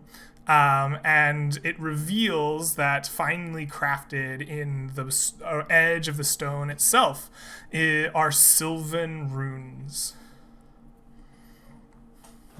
Interesting. I'm gonna light some incense, and say a prayer and thank Churu for doing this and his unseen servant as well. Because I don't know, it's a very mystifying creature to Lake. Because he can tell it's doing all this stuff, and he's like, "Is this the friend he's talking to in his pocket?" This is really like, I'm not stupid, but I'm not like, I mean, the most intelligent person either. And then, Arlo, you're still injured, right? Yeah. I'll cast a Cure Light Wounds on him and as a part of this whole ceremony after we did the whole cleansing too. Okay. Absolutely. I hear the music and I just start playing with the drumming, the soft drumming and the music and the thing going on. It is particularly inspiring to be hearing this music, the flutes and the drums. Only 7, bro. Hey, 7 HP is a lot at low levels. It's good. But as you play, like you feel inspired and invigorated as a musician, and you are certain that the like beauty of your song is unmatched on this night. I want to drink the water if it's all clean now and the music came back. Okay. After my ceremony and healing Arlo, I'm gonna drink it. I'm just gonna hands in it and just. You dip your hands in the water and take a long, clean slip. I feel like the nature god that I don't know exists or whatever that has blessed this ceremony in this place. And you feel invigorated. You drink of the water, and you immediately feel refreshed, and you feel as if you have all the energy and vigor of like a really, really good day. Like all the fatigue and the stomping through the swamp just melts away. Like you are ready. Do I get my spell slot back? No, but Okay. you do receive 12 temporary hit points. Ooh. I guess I'm gonna tell everybody that I feel like I'm a kid, like I'm a 14-year-old kid again. This water is amazing. We're gonna have to put this place on the map, guys. Other people need to know about this place. Yeah. We need to make sure it doesn't ever get tainted again. Churu, as you play with the music around you, I finally found out what playing along and purifying the pool does. You are granted a blessing. Not only is your music amazing, for the next 2 days, you will be under the permanent effect of the bless spell. Ooh. Nice. If you are unfamiliar with the bless spell, you make a 1d4 roll and add the number to the attack or saving throw during any combat. And this will last for 2 days, not including this night. So the next adventuring day and the one after. Awesome. So I'm there playing, just like having a good time, going. So can I sing along and get the blessing if I?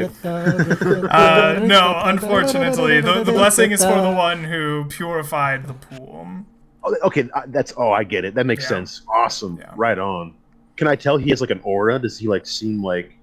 Yeah, I mean, like everything around you feels really good right now. You're refreshed from the water. Like you're feeling really good. Your companions seem, even the ones that aren't blessed magically, seem to be relieved and unfatigued. Like this is I would stop short of saying a spiritual experience, but like you were very, like, you feel very good, and you can notice that your companions are affected in similar measure. At least magical, right? Mm-hmm. After taking this in for a while, Jonathan will ask the others, can anybody read what's on this fountain right here? I can't read that. Not me. I can only speak Elvish, but I'm quite sure that... Wait. Can you Sylvan and certain Elvish are words? slightly different. Written language, right? Sylvan and Elvish are different languages, but they share many roots. I would allow you to make some kind of language proficiency check to try to glean. Like, it would be like, I speak Spanish, but I could like read some amount of Portuguese, right? It would be kind of similar to doing that, but on a different level. That seems to be an intelligence attribute to me. Yeah. Do you disagree? What kind of proficiency might you be able to apply to this? I would say I have a history proficiency, but I don't know if it's that. Well, you could. Maybe your knowledge of elf speak comes from a study of the long history of the lands to the south, and you studied the cultures and language of the elves. Yeah. Okay. Go ahead and make me an intelligence history skill check, and we'll see if you can decipher some of these runes. 15. Okay, so what you can you don't get a full picture of it, but you do understand that these runes to be a poem. They are kind of rhyming and lyrical, and you see references to something called the Unicorn's Rest. And there's lots of references to healing, potentially very grievous wounds. And you can kind of piece together that these are the themes of this poem, but more than that you cannot find. Yeah, I'll tell that to everyone and say, I wonder if the Unicorn's Rest, if that's the fountain or if that's something else. I don't know. Sounds like this place has been used for resting for quite some time. Yeah, this is really awesome. I'll fill up my water skin with this fountain water too. Yeah, we might as well fill up our water here. You know, I don't know if the magical really lasts very long, but it's good to know. Yeah. So, if you just for clarification, filling your water skin with the water will not, and drinking from it later will not grant the effects of drinking from the fountain. You must drink the water from the basin to receive the temporary hit points.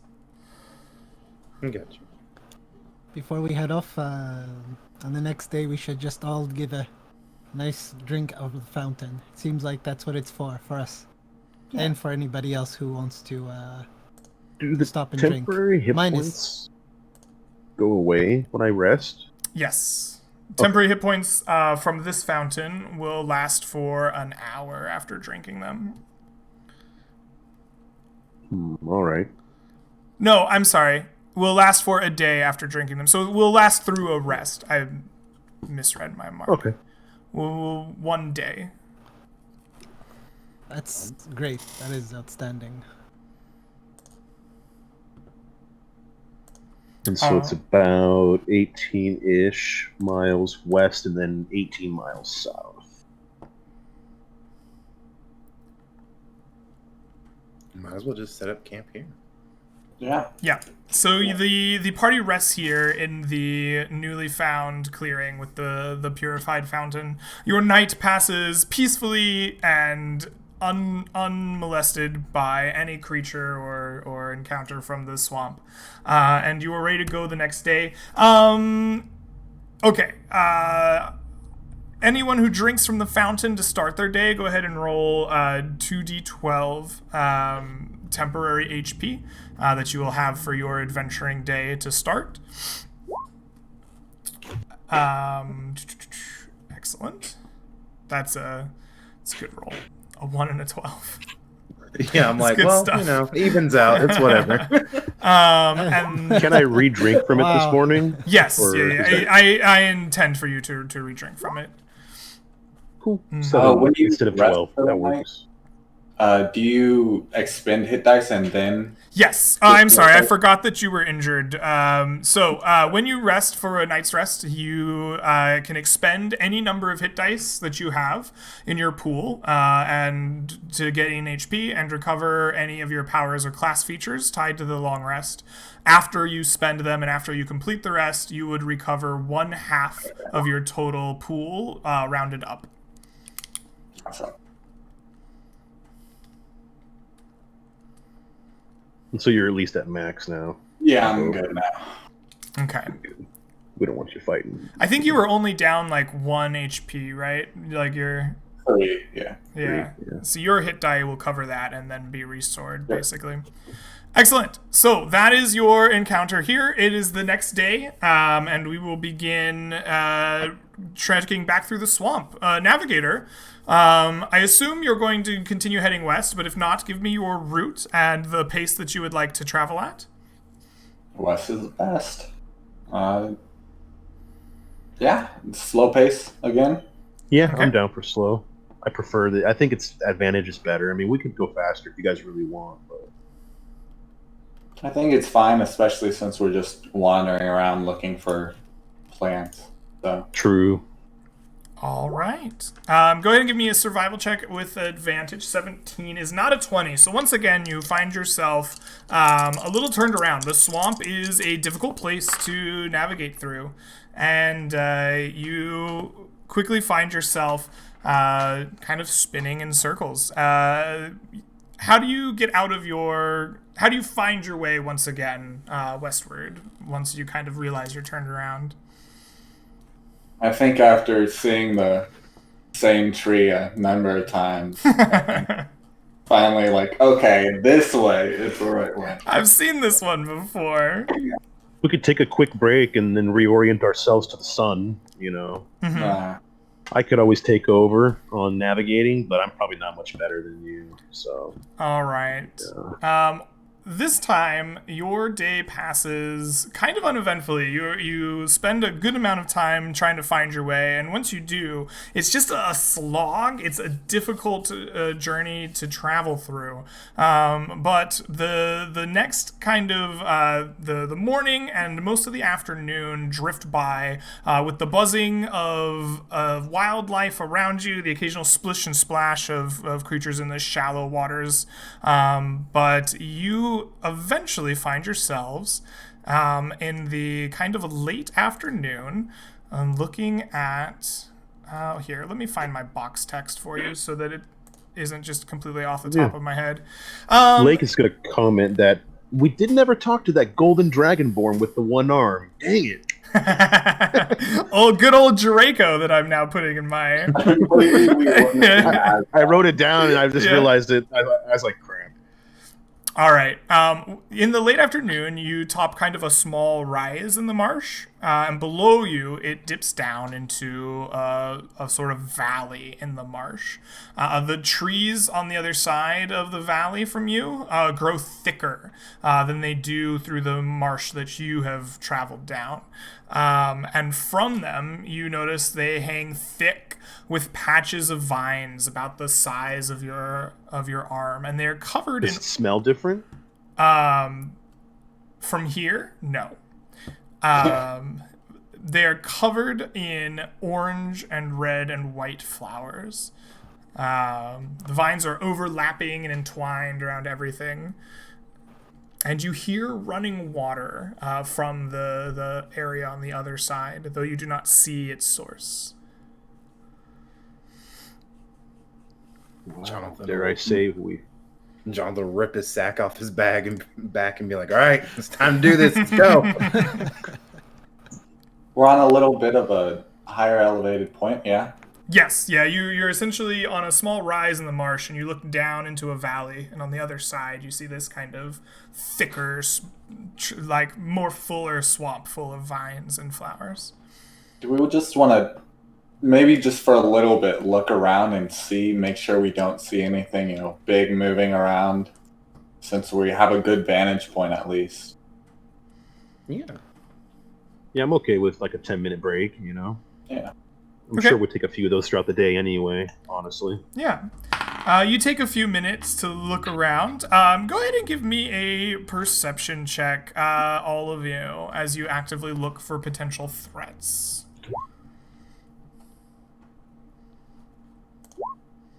That's like my first decent roll. Mm-hmm.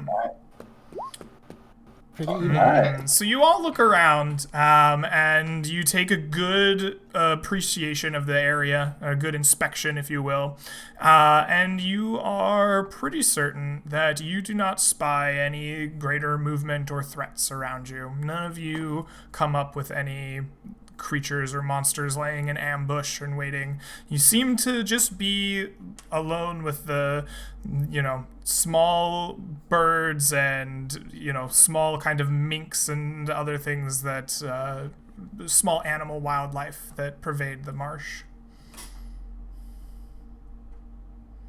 Awesome. We want to just start going at it, get what we can get. Yeah.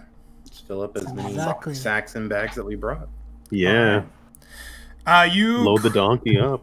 You begin to cross the valley, you cross the valley to the other side of the swamp where the trees grow, or the marsh, where the trees grow thicker with the covered vines.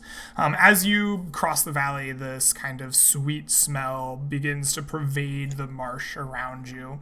It is cloyingly sweet, like honey. As you approach these vines here at the edge, you see that most of the vines at this part of the swamp are not in full bloom. You see buds poking out of them and in various kind of states of blooming. There are only, a handful of flowers on the vines at this part of the marsh that are in their kind of full bloom. Should we go deeper and collect these ones if we're forced to only? I think in case, some other people come around doing the exact same thing we do, I think it's good to make sure that they have something together once they come here. Don't want to make sure that our pickings don't go to complete waste when we bring them back. She did say the full blooms would be more potent, so I'm sure she'd pay more for those. Yeah. We only want to bring the full blooms back. So do we have to get to the other side of the valley to get to the better blooms, right? As you're kind of at the edge of this part of the marsh, and you can see that this thick, tangled mass of vines and trees, this like denser marsh, goes on quite a ways around you from here. From the other side of this valley, like you couldn't even from your more elevated level, you couldn't see where it terminated. You seem to be in just a thicker like area of this biome. And so we couldn't bring the donkey. We have to like climb around in there. You could. It would be through. Slow going, and it would definitely be a challenge to move the donkey through this portion. But it can. It's a mule. It can go where it wants. It's stubborn. What time of day is it? You've reached kind of the late afternoon as you arrive here.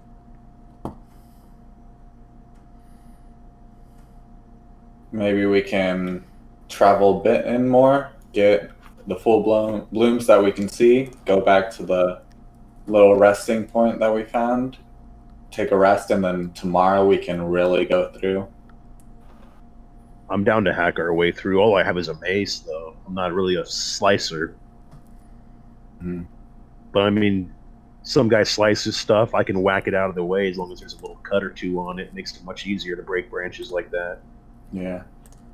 We can just form a line. Everyone whacks away at something in the donkey, and maybe someone's behind the donkey who doesn't do as much damage or isn't. I don't know. I also have a shovel someone can use to. This is just vines. You can use the blunt end of the shovel to cut vines. That's not a bad idea. It's good. So I guess we're gonna hack our way in. All right. I'm down with what Arlo said. You guys begin hacking your way in, looking for a more fruitful area of the marsh. After we make noise for like 10 minutes, like we're really loud, I want to like stop everybody and just listen for a minute and be like, I wonder if we attracted any attention, guys. As you are doing that, you're about 10 minutes in, you've been traveling through this. The sweet smell has gotten sweeter and sweeter. I want every one of you to make me DC 14 Constitution saving throws. Ooh. Awesome. Oh god. Damn it! I keep rolling so low. Brutal. Okay. Churu and Arlo, the smell is sweet, but you have a like task in front of you, and you know what you need to do. Jonathan and Lake, the air is sweet and relaxing, and it feels good. And you're distracted by something. Anything? Yeah, what are you distracted by as you're making your way through here? Like how is it that you get drawn off course from I keep telling everyone to stop and slow down. Like, you guys hear something? I keep hearing this thing, and I want to like walk off and like maybe not exact. I kind of maybe go 5 feet away, and I keep listening. I'm wandering around just a little bit, but not a lot. And I'm like, do you guys hear that? Jonathan will get like transfixed on the flowers. Like once he finds like one that's kind of like opened up, he'll like look in the bloom and start like following all the little patterns that are in it, and like seeing little bugs crawling out of the petals, and he'll just like just staring at the flower like really intently. All right. You notice your companions doing this, just staring intensely at the flowers, and one wandering off, talking about hearing things. What's your reaction to this? Well, mine is to note this very oddly, hearing things, because he doesn't hear anything. He doesn't notice there's anything around. He notices a very, very sweet, nice smell, and comments on how that, it'd be great to like set up a home here, have something, where you can just come to visit nicely, and wonders why anybody would stay away from this place at all. This seems like exactly the type of stuff that I used to enjoy back in my. Or am I forced to not work while I'm doing? No, you're too distracted. You're wandering around looking for the source of whatever you hear, and you've lost track of yourself in the swamp here right now. Arlo, as he begins to notice the two just kind of trailing around, not keeping up as fast as us two are, kind of puts away his stuff and gets ready to like slowly guide everyone back to the little clearing and pack it up for the day, maybe get them out of it. You hear that then? I do. It's back there. We should, on our way back, we can check out what it is. See what it is. I don't know. All right, you spend some time gathering your party members back together and trying to herd them in the proper direction. You said to leave the clearing. Are you trying to head back out of the kind of thick part of this marsh, or are you still trying to gather your vines? At least some kind of like, at least back enough to where the sweet smelling scent isn't as strong as it used to. Give them like give them a chance to like breathe cleaner air. Okay. All right. You shepherd the party out of the vines back the way you came. It's a little bit like herding cats for a bit, but eventually you get them out. And you are now kind of back in this like, we'll call it a valley in the marsh, the kind of high ground that you came from above you, and this thicker vine-laden part of the marsh lies in front of you. Here the smell is still noticeable, but not as sweet. After enough minutes to themselves, your party members come to their senses. How late in the day is it at this point? That incursion cost you less than half an hour. Oh, okay. Yeah. How much stuff did we collect? How about the two of you who did not become distracted? Roll me. What do you think the proper attribute is to collect the flower, like the bloom of a vine, and not the bud and the like unusable portions of it? Probably nature. Nature. Yes. Nature. Does it exactly, seem yeah. like more of a wisdom to know the right flower, or more of an intelligence to identify it? If you had medicine and you were familiar with the plant, maybe that would work too. But Oh. Um, Well, if I think it's if it's a more of a spotting thing, like trying to pick out and just see the flower and remember like exactly what the flower is, then maybe in intelligence. But if Okay. it's more like if the problem is like carefully taking the flower off, then I'd say wisdom. So, how is it that Arlo goes about it? I was just looking around for the Okay, plant. identifying it. So go ahead and give Yeah. me an intelligence nature roll, and the number you roll times 10 will be the number of blooms you were able to get. oh, All right, yeah. You have acquired 100 blooms of these flowers. They're very light, and you definitely think that there is more to be had. It was not the most effective. It was not the most effective gathering that you've done. Okay. As the party kind of regains their senses, I'll ask, is there... Yeah, I don't know if this is going to be a problem. Is there anything we can do about the... well, if it only happens to two of us, I mean, at least we're not all going crazy at the same time. We just watch out for each other and get as many as we can. Does it work Should as we like a Maybe we could wear masks. It might help. cover our faces with our clothing? How should we... Because if this is going to be something we deal with, I don't know if it's going to be the best idea to go in very far at all. I think if we travel in further to the valley and all of us are suddenly overtaken by this scent, then some monster comes out and ambushes us. I think we're in a really bad spot at that point.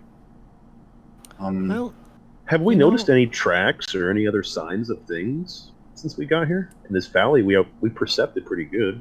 You have not noticed anything. If anything did live around here, I'd imagine it'd have to be something that is either immune to the medicinal effects of the plant or just completely avoids it. I don't know if there's anything in between that. What if we tried making a mask so we could maybe get advantage on our con saves, and then we could go in and be a little more confident?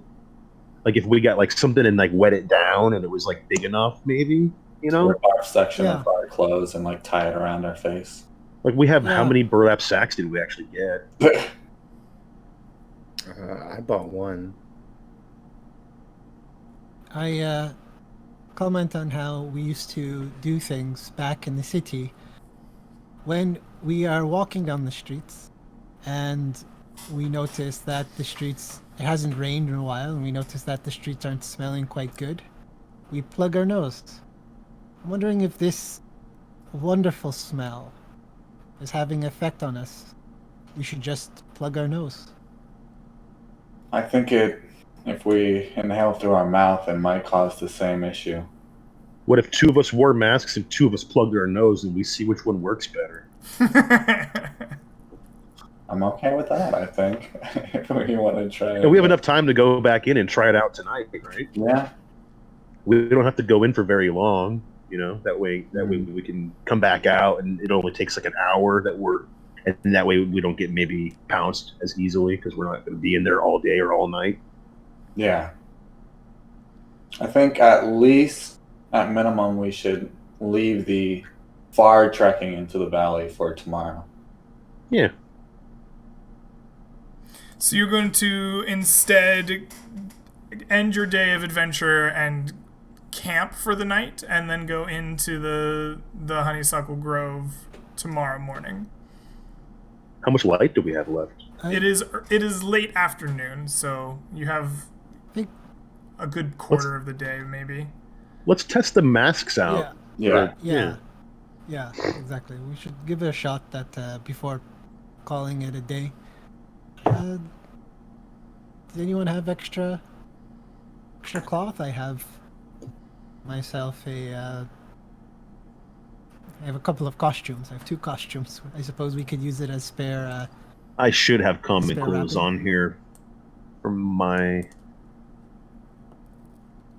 I do have common clothes, actually, a set of common clothes. Well, I guess I have my winter blanket and I have a bedroll, so I'm okay. We can take my winter blanket and start ripping pieces up off of it, make big enough ones, shove them up someone's nose if that's what they want. Yeah. I'll probably just take like a big strip of it and just start wrapping it around my whole face and part of my neck to kind of give it support. All right. You begin cutting up the winter blanket and passing it around to act as a mask or nose plug as desired, and begin prepping yourself to get back into the Honeysuckle Grove. We've reached kind of a 2-hour mark of the stream, and I've been trying to make a commitment to having breaks for both my players and the chat if they need them. So why don't we do that now? We'll take our break here, and on the other side, we'll see how well this works and whether you can get enough balloons from the Honeysuckle Grove. We will be back in a few.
mine.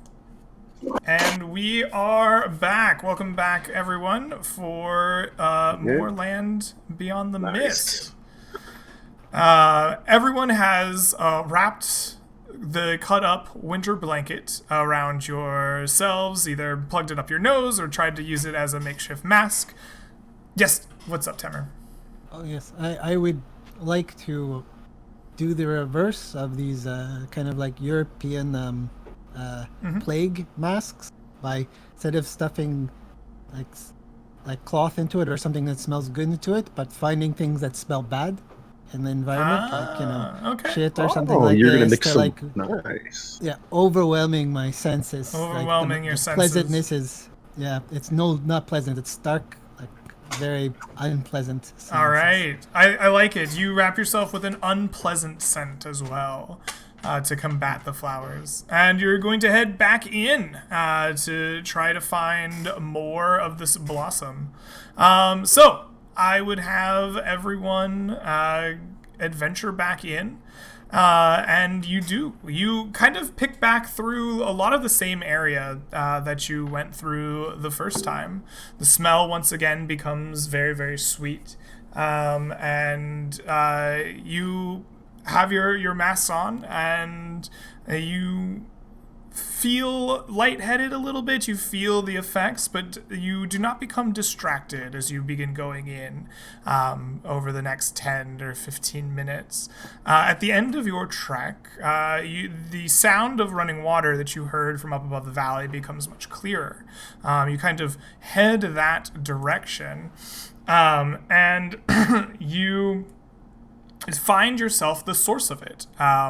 The thick marsh in this area surrounds a small stream that seems to be coming up from an underground spring. And you find it cascading down some large rocks and feeding into the marshy swamp around you. From around those large rocks, the vines there grow the thickest. And you quickly realize as you've gotten deeper in that these vines are now everywhere, and they are at this point in full bloom. The flowers are just as big as can be in their full bloom, and the scent is truly overwhelming. So all of you have these masks on.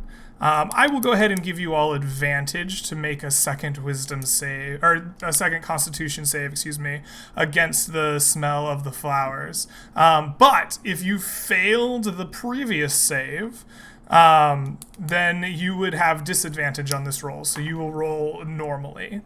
So the two of you that failed before, you are once again hit by this overwhelming rush of the smell, and go ahead and make another save. So, or was it 14? I think it was 15. This one here is 14. This one has a harsher effect. Not rolling too hot today.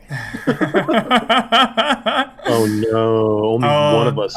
Despite your best precautions, Can I actually?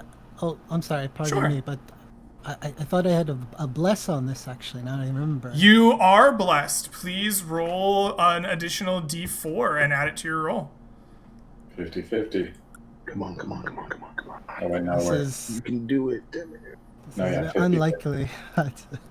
You need a 3. Might as well try it. 3 or 4. Oh!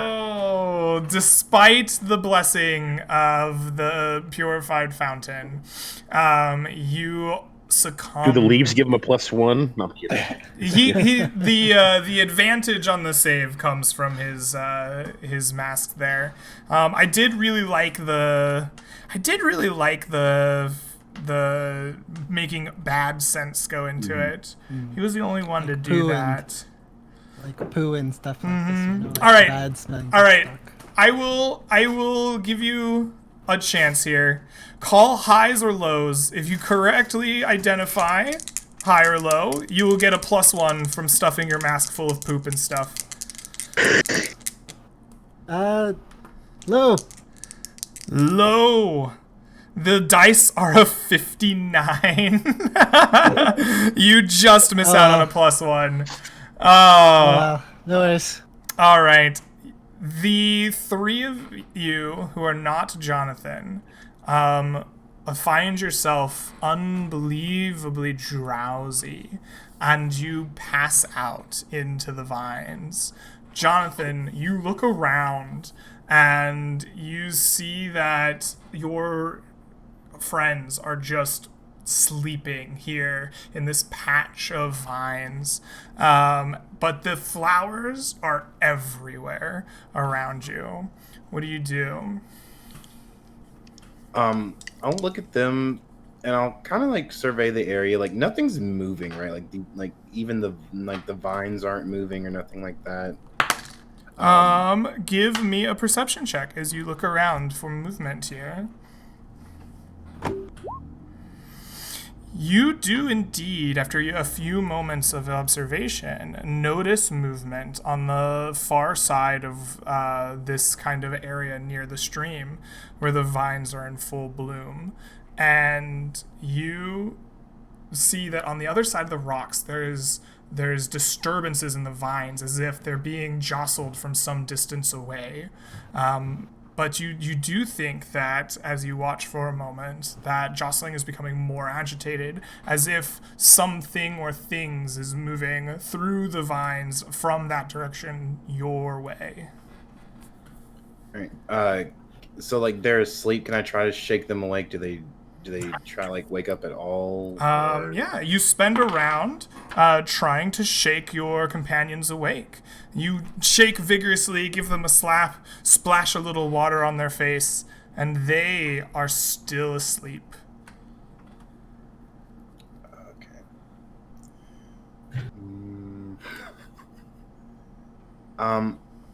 I guess I will try to like hide them the best I can since they're kind of like asleep, hide them somewhere, and then try to just grab as many flowers as I can before I feel like that thing's gonna like burst into this area. All right, you attempt to hide your friends as best you can. This seems like a stealth proficient roll to me. How are we hiding them? Is this a intelligence thing to figure out where the best place is, or is it like a true dexterous thing? Are you just like ripping off vines and flowers and ferns and covering them up as best you can? How are you hiding your friends here? Yeah, since there's like something coming towards him, he doesn't know exactly what it is. He's probably kind of a little panicked and is just kind of like gets them out of this big open area that's like really concentrated, and like finds like the biggest tree or something with like big roots and like tries to put them like near the roots and cover them up, kind of thing, you know. Okay, that seems like you're probably using your like dexterity to like just get them tucked away in the best spot. Go ahead and give me a stealth dexterity roll as you try to hide your friends amongst the vines. All right. You do your best to hide your friends away in their slumber. And as you begin to pick up your burlap sack and begin picking up the flowers, it is very, very shortly that you hear speech you heard your friend Lake speak in the lizard tongue, and you recognize the lizard folk connotations, the speech. It's hissing and rasping. Although you can't hear what they say, you turn towards the stream and you see a tall lizard folk, probably 7 feet tall, with a flowing robe, and 2 other lizard folk at its side, also dressed in some kind of ceremonial gown. Inside the middle one's left hand is a long, twisted knife. It doesn't look like a particularly good combat weapon at first, but it seems more to be a ritual dagger of some kind, and they point in your direction. What do you do? I'll kind of like put my hand up and be like,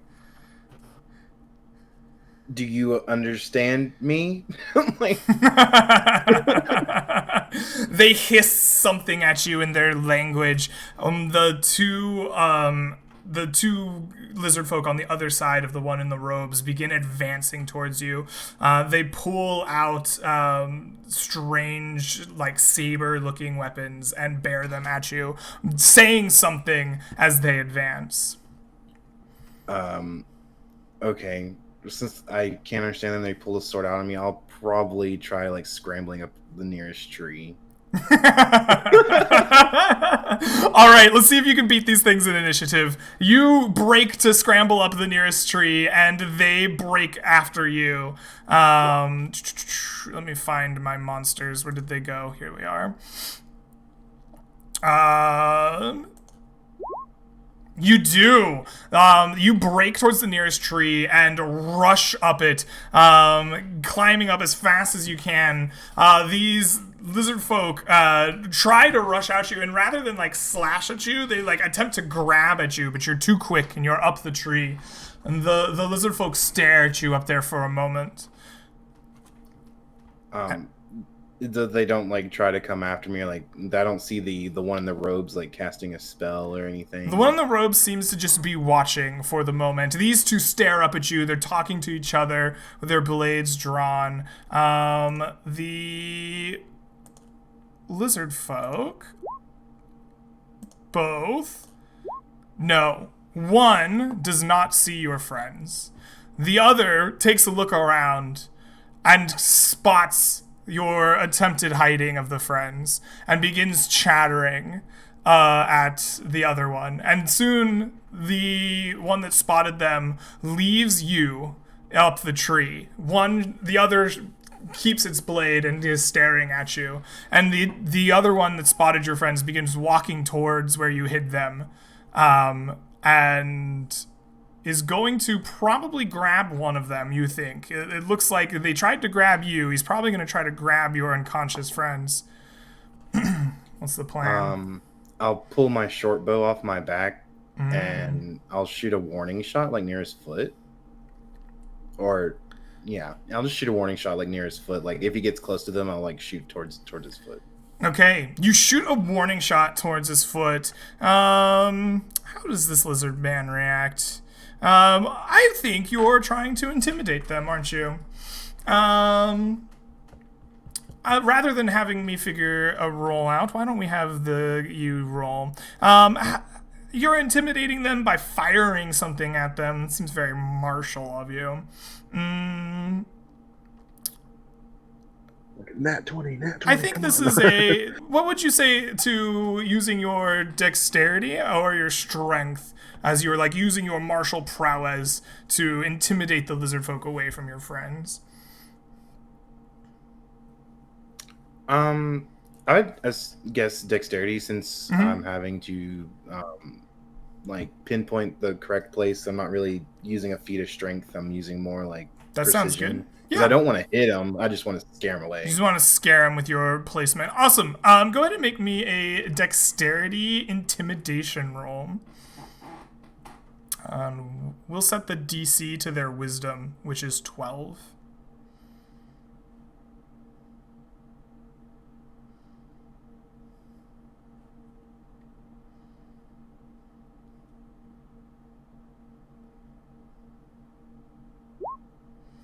All right, you fire a bolt at the lizard folk's feet. It surprises him, and he jumps back, and he forgets about the companions you have hidden there and turns and focuses on you instead. Realizing that you have a weapon, the lizard folk takes his back out kind of threateningly, and they both begin to kind of like encircle you in this tree. It becomes very clear that they intend to come get you now instead of your friends.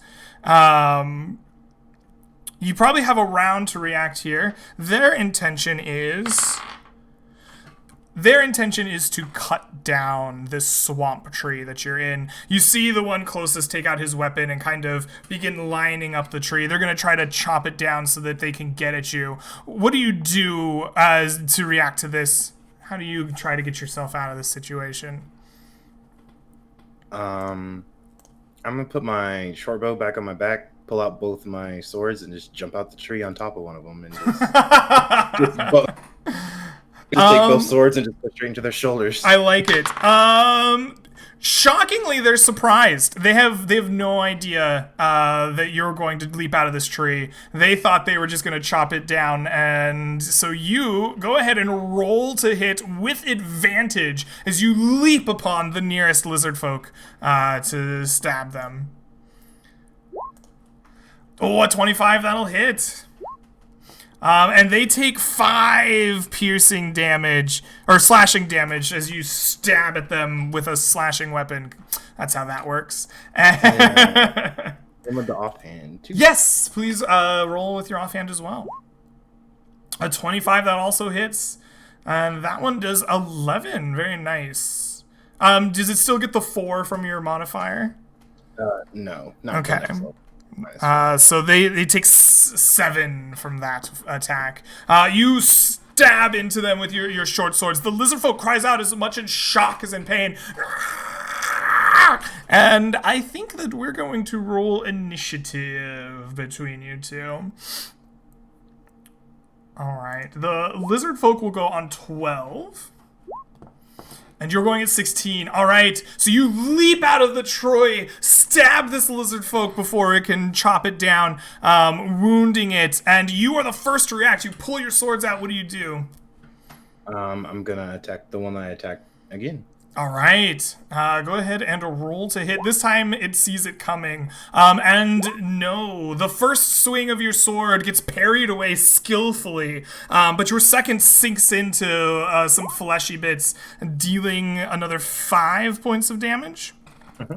Excellent. This lizard folk is clearly like hurting. It's bleeding out of one side, and it is not looking very good. But it is its turn, and it will make 2 attacks at you. One with its strange kind of curved sword. It says heavy club here, but the stats are the same. And it attacks with an 8 with that one and does not hit you. But then it creates an opening with its melee attack and will bite at you instead with its mouth, attempting to sink its fangs in with a 21. That hits. All right. It does 7 piercing damage to you as it just takes out a bit of your flesh. The other lizard folk sees you leap at the one that you're fighting with, and it kind of begins circling around you, trying to like carefully get near you. And it holds its action to see what you do. It seems to be cautiously like observing your fight with its friend at the moment. That brings it to your turn. You've been bit by this creature in front of you. What do? First, we still have the temporary hit points, right? You still have the temporary hit points. I'm assuming the 7 piercing did a number on them, but they you did not rest for the day, so those are still active from the fountain drinking. Okay. Then I'm going to go ahead and finish this guy off that I've been dealing with. Okay. Oh, you crit him. For 15 damage, you will slay the first lizard folk there. And then after he like falls to the ground, I'll point my other sword at the other lizard guy and just kind of like try to like intimidate him away. Or if he doesn't seem like he's like intimidated, then I'll go after him as well. But if not, I'll just like hold my sword towards him. You hold your sword towards him, and as you do so, the lizard folk in the like flowing robes speaks something at the creature, and it seems like concerned for a moment, but you see its like alien lizard eyes kind of steel and resolve after it's spoken to. It seems that it will fight you still. All right. Then I'll just kick off the ground and head towards him and try stabbing him in the leg or something. All right, you rush toward him, swiping with your offhand. This time, though, your offhand is skillfully parried away, and the lizard folk will bring to bear its weapon. It slashes at you with an 18 with the weapon, dealing 3 slashing damage, not bludgeoning, and then we'll follow it up with a bite. With an 11. I don't think that'll hit you. Yep, it's a miss. All right. It cannot sink its mighty fangs into you. Bringing it to your turn once again. Okay. You know, if it's not broke, don't fix it. So we'll just keep swinging. All right. Go ahead and give me a roll to hit. No! Your primary attack is deflected. And again, this time, the claws of the creature kind of parry back your 2 weapons. You cannot find purchase. This creature... it's going to keep doing what it's doing. It likes slashing at you with its weapon and then biting. The 8 didn't work this time as it slashes at you, but it tries to follow that up with a mighty chomp. With a 7! This creature is not rolling particularly well Just today. like flailing around each other. Yes. All right. And this guy hasn't been hit at all, right? This guy has not been damaged, no. It is now your turn. It has tried to bite you. It's tried to slash at you. What do you do? I'm gonna try to just wrangle it at this point, like wrestle him and try to pin him down and disarm him, and then I have rope that I'd try to wrap his arms. Okay, so you try to jump and grapple the creature. Excellent. You throw down your swords and attempt to wrap him up. I don't know if 5e allows for attacks of opportunity for doing that. I'm gonna assume not. 5e is very, very lenient with that. Go ahead and make a dexterity acrobatics or athletic strength, your choice, attempt to grapple the creature. With a 19. So this will get a proficiency on top of this, as it would be proficient in athletics. I don't know how to click that skill, so we're just going to add its proficiency on top. That is a 20 with its +2 proficiency. So you attempt to grapple this lizard, but it's stronger than you expected. Like an inhuman, monstrous strength. It just shoves you off of it as you try to grab him. And then it will attempt to immediately bite you as you've gotten close. It thinks now is its time to get you. With a 16, will that hit your armor class? Yes, that will hit. All right. It chomps down with 3 piercing damage, and will follow it up with a slash of its weapon. Critically missing. You've bull rushed it and it's off balance. It cannot bring down its weapon. In fact, it loses its weapon in this kerfuffle. It just slides away into the muck and the mud. What do you do? Let's see. Well, now seeing that he's seems to be stronger than me, how far have my weapons been? I just threw them right beside us, right? Yeah. Yeah. Then I'll just pick it back up, and then just attack him again. All right, you bend down, pick up your weapons, because 5e allows you to do this, and you score a hit, sweeping up with your primary hand, slashing into its kind of exposed flank while it's off balance, as it takes 5 damage. This thing has decided that perhaps it would like to do the same thing you did to it, since its hands are now free. And it's going to attempt to grapple you down as well. It leaps on you with a ferocious animal strength. For an 8, I hope you can beat that. Yes, it attempts to grapple you, and much as it did to you, you do to it, just shoving it back, not allowing it to like hold you down. What do you do?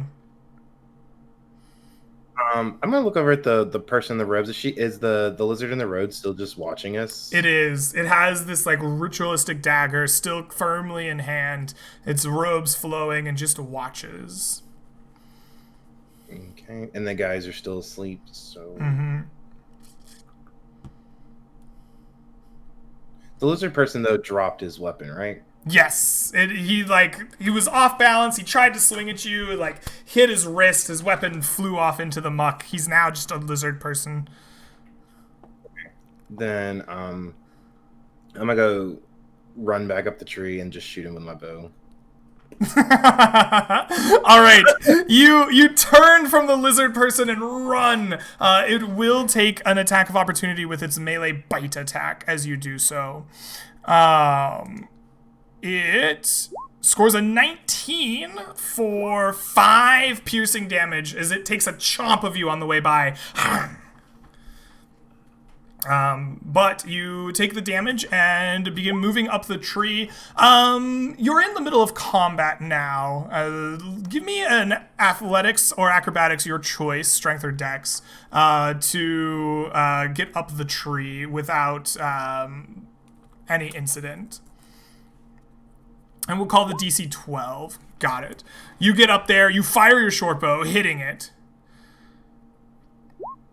For 5 piercing damage again. The lizard folk snarls at you, uncertain for a moment what to do. And the lizard folk uses its turn to turn around and speak to its shaman, and says something to it.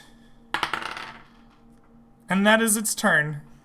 What do you do as you're up in the tree, aiming with your short bow? Let's see. How badly injured does the lizard folk that I've been wrestling with look? It has been kind of a comedy of errors as you wrestled in the mud, and while it has been wounded, it does not look like it is particularly bloodied.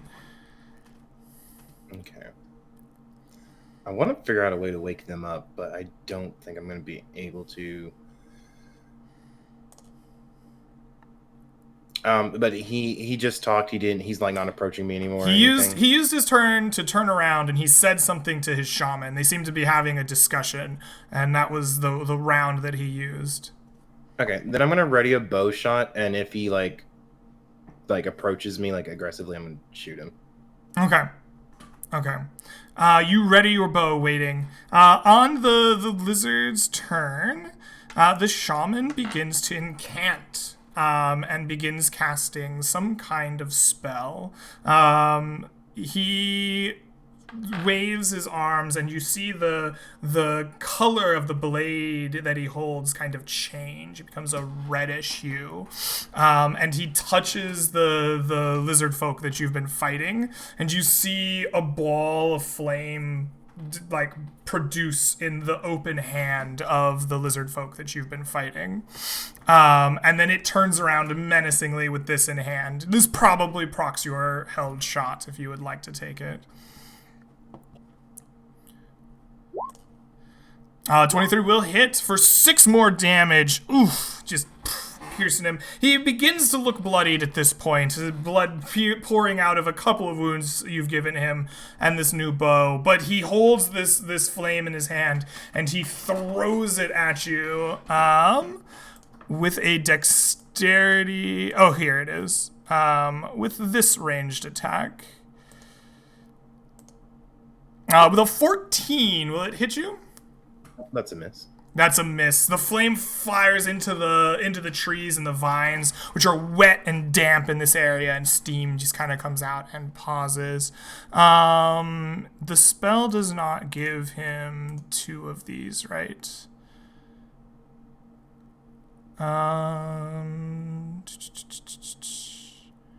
You can not multi-attack. Can you multi-attack with a cantrip? If it's like Eldritch Blast, and it's a certain level. Like yeah, but not anything other than Eldritch Blast. That's the way I understand it too. Okay, Yeah. that is his turn. He's not able to use the rest of his normal attack action. All right, perfect. It is your turn. All right. Annoyed that I gave him a moment of like bereavement, I'm just gonna pop him again with the short An 18 will hit for 7. I have to do some math. He's okay. He's still up, although the bleeding is worsened, and he definitely seems to be on his last legs. The lizard folk gives a nasty scream. This one you can tell is just wordless. It's just the last bit of his will as he throws again. The fire in his hand shoots forth and flings itself at you with another 14, missing. Boop. I just like swatted away with my sword, just smack. Nice. Nice. And then I'm gonna finish him off. All right.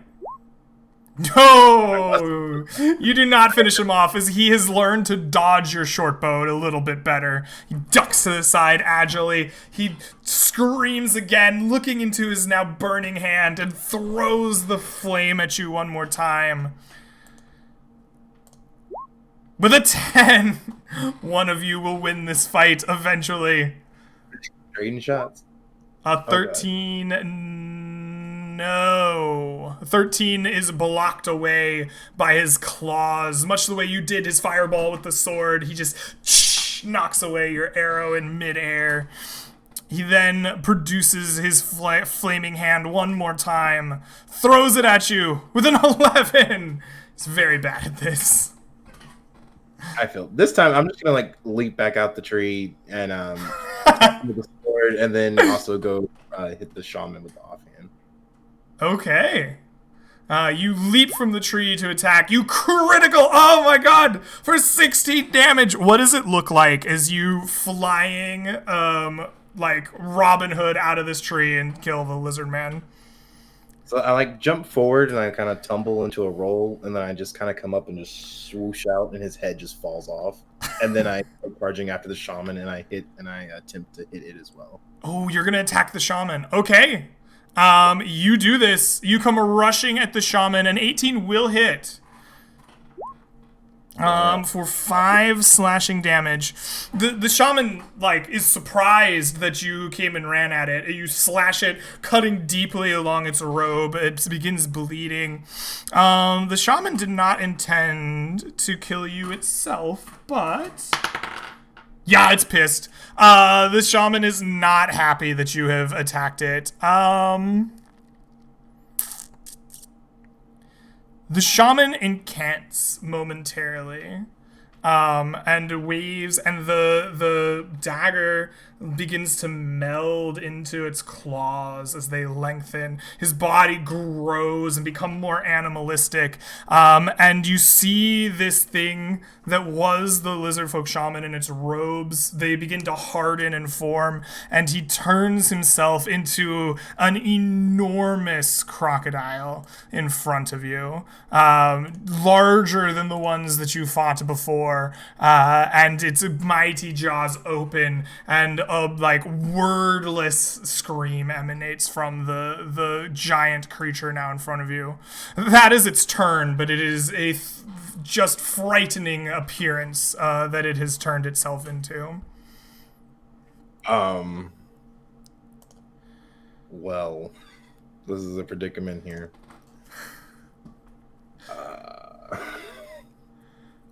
One hit, I'm probably dead. So John's gonna disengage and run away. Yeah, there's no more he can do here. So he's gonna disengage and run. You disengage and you run. You run your full movement away. The shaman is mad. You ruined its plan and killed its minions, and you struck it before it could go get more minions. It is going to give chase. And it does not suffer from the movement in this area. You have been slowed and struggling through the swamp, and like it is thick and difficult here, and as you run, you quickly realize that even in this enormous crocodile form, it is naturally good at maneuvering its way through here. And it comes barreling after you. You moved double movement, and that is going to be... It doesn't get to use its swim speed, it just gets to use its normal speed. So your double movement keeps it just outside of its charge towards you. So it will double move as well to race up and get basically just following you. It's chasing you as you run away from it. But it cannot attack in the same turn. It's now to you. You're now trying to disengage and run from it. You realize that this thing is fast, even in its crocodile form. It seems to be fast enough in this bit of the swamp to keep pace with you. What do you do? How far are we from the side of the valley? Like at some point it starts going uphill and out of this. You traveled into this like thick portion a good 10 to 15 minutes. So by 5e standards, when every round is 6 seconds, you are very far. You're hundreds of rounds from the like edge of this area. And this is like an abnormally large size crocodile. So like crawling up a tree, it could probably reach halfway up the tree just with its body, right? You think that this size crocodile, especially the like low, like kind of hanging swamp trees in this area, you think that it would have a fairly decent chance of getting to you. And at any point, the group was still knocked out this whole time. In order to wake up from the effects of the bloom, you have to leave the bloom. Oh god. Okay, well, it would be unreasonable to think that I could run all the way outside the valley with an alligator chasing me. So, do you want to try your tree theory? Maybe you can maybe you climb the highest one possible? yeah, that's probably the best bet. It's either I find a tree or I fight it, and the tree's probably the best bet at this point. Okay. It didn't seem to me like you wanted to fight it. I didn't want to force you into like one-on-one combat with this thing if you didn't want it. All right. You attempt to find a tree. So this is the thing. Climbing the tree is not an issue. There are trees everywhere. You can climb a tree to try to hide from it. But you are trying to make sure that this big-ass crocodile doesn't eat your ass. And so you got to find the right tree. I think that you just need, this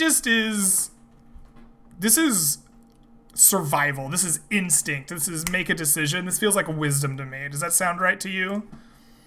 Okay. And then you got to find just like the biggest tree. I mean, if you have a proficiency that you can add to that, like if you think of a proficiency that sounds good, I'm happy to give it to you. And then we'll roll against the size class of the creature by number of feet. So the size class of the creature would give you DC 15 to beat. Okay, so could like survival work since like I foraged out in the woods and stuff, so I'm like trying to like Sure. You can lean on that like knowledge you have from your past to like snap judgment, make the best tree decision. All right. Go ahead and make that roll for me. You got to beat DC 15. You do it. You snap up the tallest tree that you can think. It holds your weight, and you are high enough up that despite the best efforts of this creature's massive jaws, they snap and snap and snap, and they can't get to you. The shaman's rage seems to dissipate, and it transforms out of the form of this creature back into its like shamanistic robe-flowing form. And it begins to look at you as if considering, and then walks away back towards the direction it came from, back towards the kind of stream with the flowers and the vines everywhere. Okay. How far away is it from the guys? You double moved and ran an extra round, so you're like 30, 60 feet. So yeah, 2 rounds worth of double move, 60 feet away from that like clearing when you started your chase. Okay, so I'll wait until like the lizard is like out of sight, and then I'll slowly make my way down the tree and like try to sneak my way back to them, and I'll slowly like try to pull them out of the honeysuckle area. You sneak back out and try to find your friends. Sure enough, you sneak slowly enough and you wait. You see the shaman kind of leave back the way that he and his acolytes came from initially, back past the stones into some unknown place. You find your friends unharmed for the moment, and still fast asleep in their honeysuckle dreams underneath the roots of the tree. I'm just like bleeding. I've got all these bite and club marks on me, and I'm just like, ugh. I just grab them by like their ankles and start you just start dragging them out. All right, let's see if you encounter anything on your way out. Nope. You do not. You drag your sleeping friends out of the honeysuckled grove and make your way back out into that valley on the other side. John is the man. John is the man. After being exposed to the untainted airs outside of the grove, your companions wake up in 4 hours from their sleep. They're knocked out. I had the craziest dream. He is by far the hero of this episode. Did you guys hear that? Like the 5 crushed blossoms. Wonderful day. They're just like, Do I wait? So I come to and I see John just bleeding there in terrible pain, and I'm like, "What the hell happened to you? Where are we?" It's a nice. Wow, did we get enough flowers? Right? Yeah. Wow, this is a great day. Oh, yeah, it's night. Don't worry about it. I did the job. night. It's fine. It's fine. After I come God. to for a few minutes, I will throw down a cure wounds on him. Yeah. All right, your clerics begin casting cure wounds upon you to heal your bites and scrapes with the lizard folk. You're not at full with that, are you? Yeah, I am. Okay. All right. Thank God for temporary HP, huh? I know, like, John. I'm amazed. You were dead so many times. As soon as when you said that, when we went down, and you were like, "Well, I look around. I'm like, okay, we're dead." And then you didn't immediately pull us out. I'm like, he thinks he could do it all himself. Oh my God, this will kill us all. Yeah. And amazingly, assessing the danger coming. I mean, I was just like, oh man, it's all good. I mean, whew, that was the man though. All right. You did it. You had an invention, man. That was excellent. Bro. Excellent. The crocodile hunter for sure. Oh, wow. Wow. Jonathan Robinson, crocodile hunter. Acquired a new title. All right, so your companions wake up. I'm sure you fill them in with your heroic deeds. It is now well nighttime. Do you spend the camp here in the just outside of the swamp, or what is the plan now? Actually, just in general, what is the group's plan now that they've escaped the honeysuckle grove this time? John doesn't want to go back. I send my unseen servant to keep collecting stuff and to bring them back, but it can only go 60 feet away from me, so it's not terribly too far. But I'm not going any deeper. Yeah, I think if we stayed on the edge instead of going in so deep, now that we know that's super bad, because you can guide people out easier than dragging them and fighting 3 lizard people, you know? Maybe we should go and... I don't know. I want to collect more myself. I'm willing to risk it. I don't know how many we actually have, though, so... You have currently collected 100 blossoms. John picked a few, though, right? Huh? They're smushed. They're crashed. I was rolling all over that swamp. Well, there was rolls of. Oh yeah, you tried to pick a few in that area. Jonathan, go ahead and give me I'm gonna give you disadvantage just because of the like craziness of that ordeal, right? You didn't get a full like picking opportunity, but give me a nature intelligence. I think that's what we decided. We were spotting the flowers. Yeah. Check to at disadvantage, and so you have an additional 50 blossoms. So you've gathered 150 total blossoms in the bag, which weigh, I don't know. You have a 30-pound burlap sack. You haven't really filled this sack up. But It's you already do like have 1,500 gold pieces. you do have 1,500 gold worth of blossoms if you were to return to town safely. I want to go.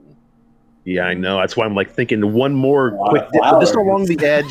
Like after what everything happened, lake in the morning, or we haven't passed the night yet, have we? We have not passed the night here. Are we all ready for that? I guess, right? You do not have a nighttime encounter, so we can just give you the benefits of a night's rest here and call it morning. Yeah, in the morning, Lake will be like, going deep in there.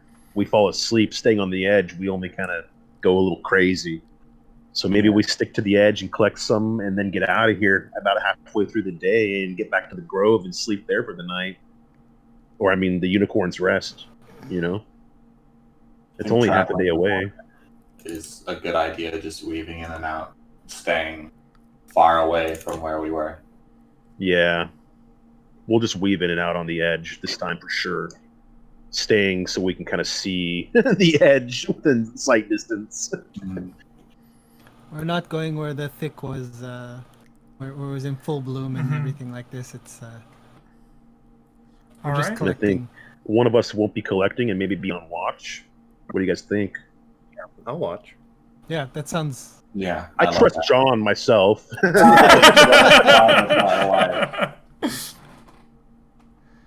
Okay. You decide to have another half day worth of just weaving in and out the border. So the border is not as fresh of flowers, and there's a lot more buds and unusable flowers there as well. It's much harder to get the blossoms that you need just sitting on the edge and not going deeper in. We will have so you're staying until midday is what I heard, and then going back to the rest. So you have a kind of 2 watches worth of time picking. Yeah, is it about a half a day back to the Unicorn's Rest? When you left the Unicorn's Rest, you arrived here in the late afternoon. Okay, so all right, yeah, I guess we'll get there late evening if we stick here for half a day. Okay. All right. So you begin collecting, and Jonathan keeps a sharp eye out for potential lizard people. And the morning you are unmolested. You spend some time trying not to get very deep into the thickets of it, trying not to inhale too much of the honeysuckle's sweet scent. Still using masks. Still using the masks, and you begin farming away. And then in the second half of the morning, going into midday, Jonathan, you are on sharp watch. Tell me how good your watch is. Give me a perception check, please. You Excellent. are eagle-eyed. Yes. You see and hear, as you are making sure your companions are safe, the unmistakable sounds of a lizard folk speaking to each other, and you begin looking What off. are they? Oh, I can't hear it. And you begin looking off, and there is the rustle of a movement, almost zigzagging, as you nailed this perception check, that gives you the impression of like a search party moving through the vines and the trees, and they're coming from deeper in, but they're definitely coming your companion's way. I'll immediately alert everyone and be like, all right, it's time to go. Wrap it up. Let's go. All right. Can we roll our rolls to collect everything and then just try to escape? Okay, if you abandon this shift now, you will only get partial credit for it. You'll get full for the first shift and then partial for this one. Okay. Acceptable. Let me see how good they are at searching for you.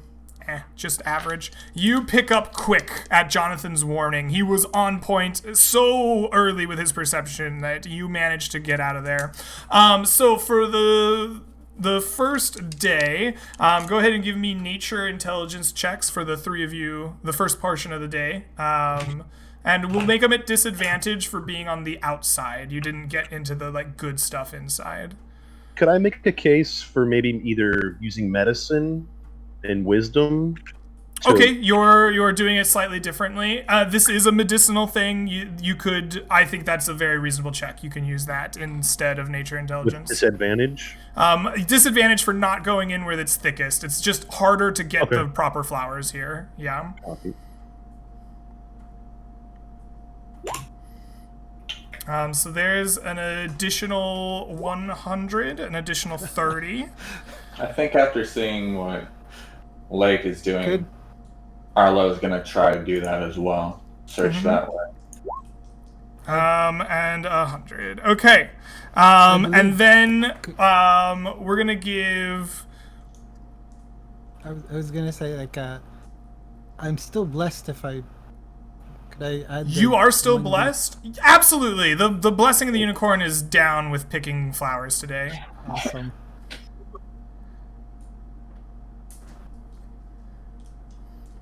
Add an extra 3 on that. You added an additional 30. Excellent. 260 with our first bid. All right. In the second part of the day, you're gonna do the same roll, but we're gonna only take half the result.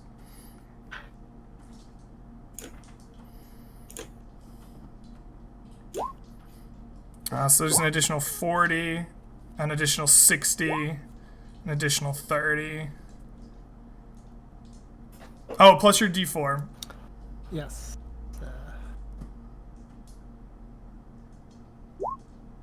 Okay, and another additional 10. Is that all of the rolls? I think that was, yeah? Yeah, I think so. Okay, perfect. And that is what you get, and you get the hell out of Dodge, and you begin making your way out. Do we really have 400 of these things? You have a lot, yeah. We are rich, boys. That's it.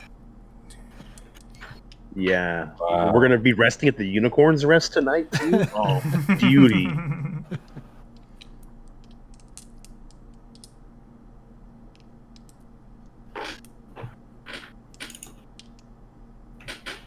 Okay. That is that. And then we will roll for encounters as you beat it back to the rest. Man, my dice are shit today. Okay. You have no encounters as you go through the swamp.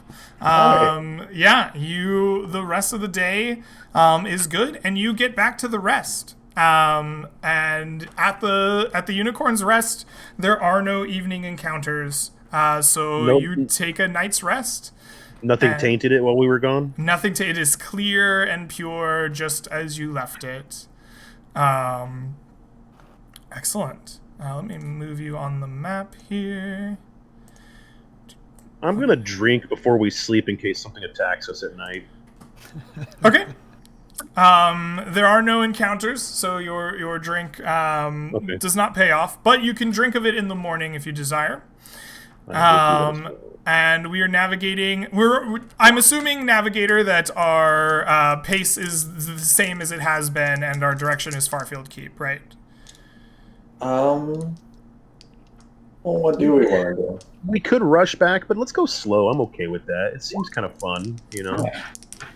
I think All I'm the same. right. Although today we have the temporary hit points, tomorrow we don't. We should go ahead and get some of your ground covered if you wanted to. Yeah, let's go slow then. Okay. Slow pace towards Farfield. Go and give me your navigation check for today's travel. Ooh. One off. Just missed it. All right. You spend some time trying to find your way back, and do we at least discover something along the way? Okay, well, you guys tell me what it's like as you're traveling through the swamp here. You're just marching through it. You have this weird experience with the flowers and this big fight, but you think you're absolutely rich, and you're trying to make it back home. What's it like as you travel through the swamp here this way? How's the party morale? What is it? How are you spending your time? I'm definitely making tea and cooking dinner for John. You know, like last night, this night. You know, a little bit of rations, some of the crocodile meat fried nicely. You know, like, man, I can't believe you saved our lives. You know, and now we're gonna be rich too. No problem. You know, I came out here with a group, so I gotta make sure you cut back. And don't want to be like the rest of these groups. There are plenty of salespeople now.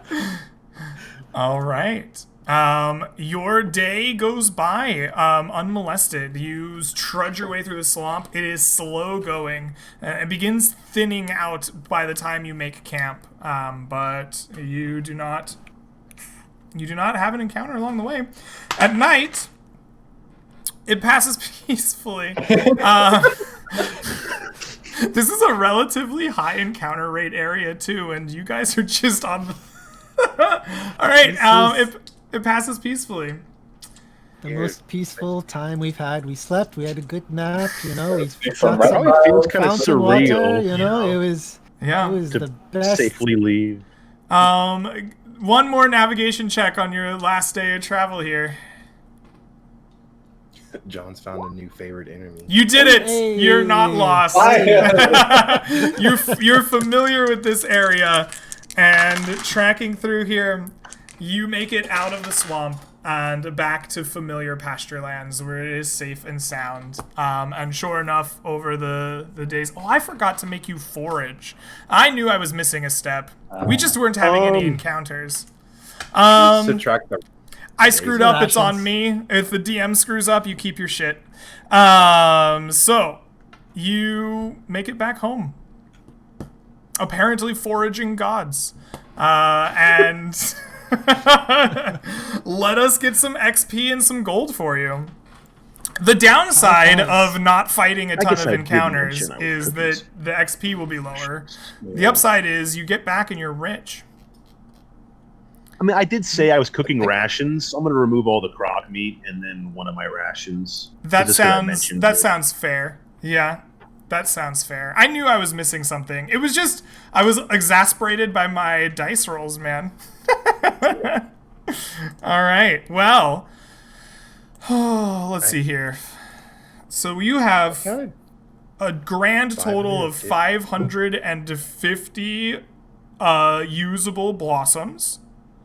Yes, that's right. And you gain 5,500 gold, turning them into the apothecary, Rose. She is excited and overjoyed. She's going to get to work on them right away. We'll split that 4 ways here. So each of you takes home 1,375 gold pieces for your adventure. Wow, we're the richest men here now, guys.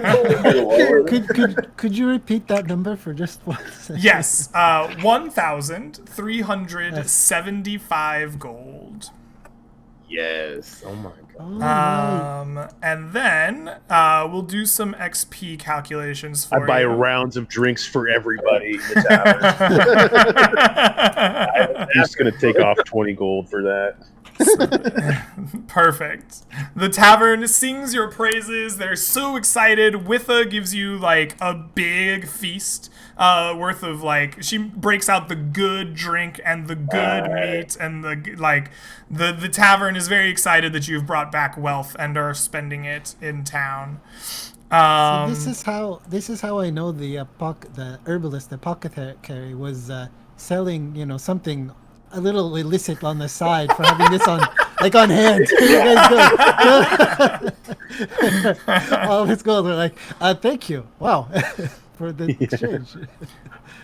So you guys killed 2 crocodiles. You fought off 2 lizard folk.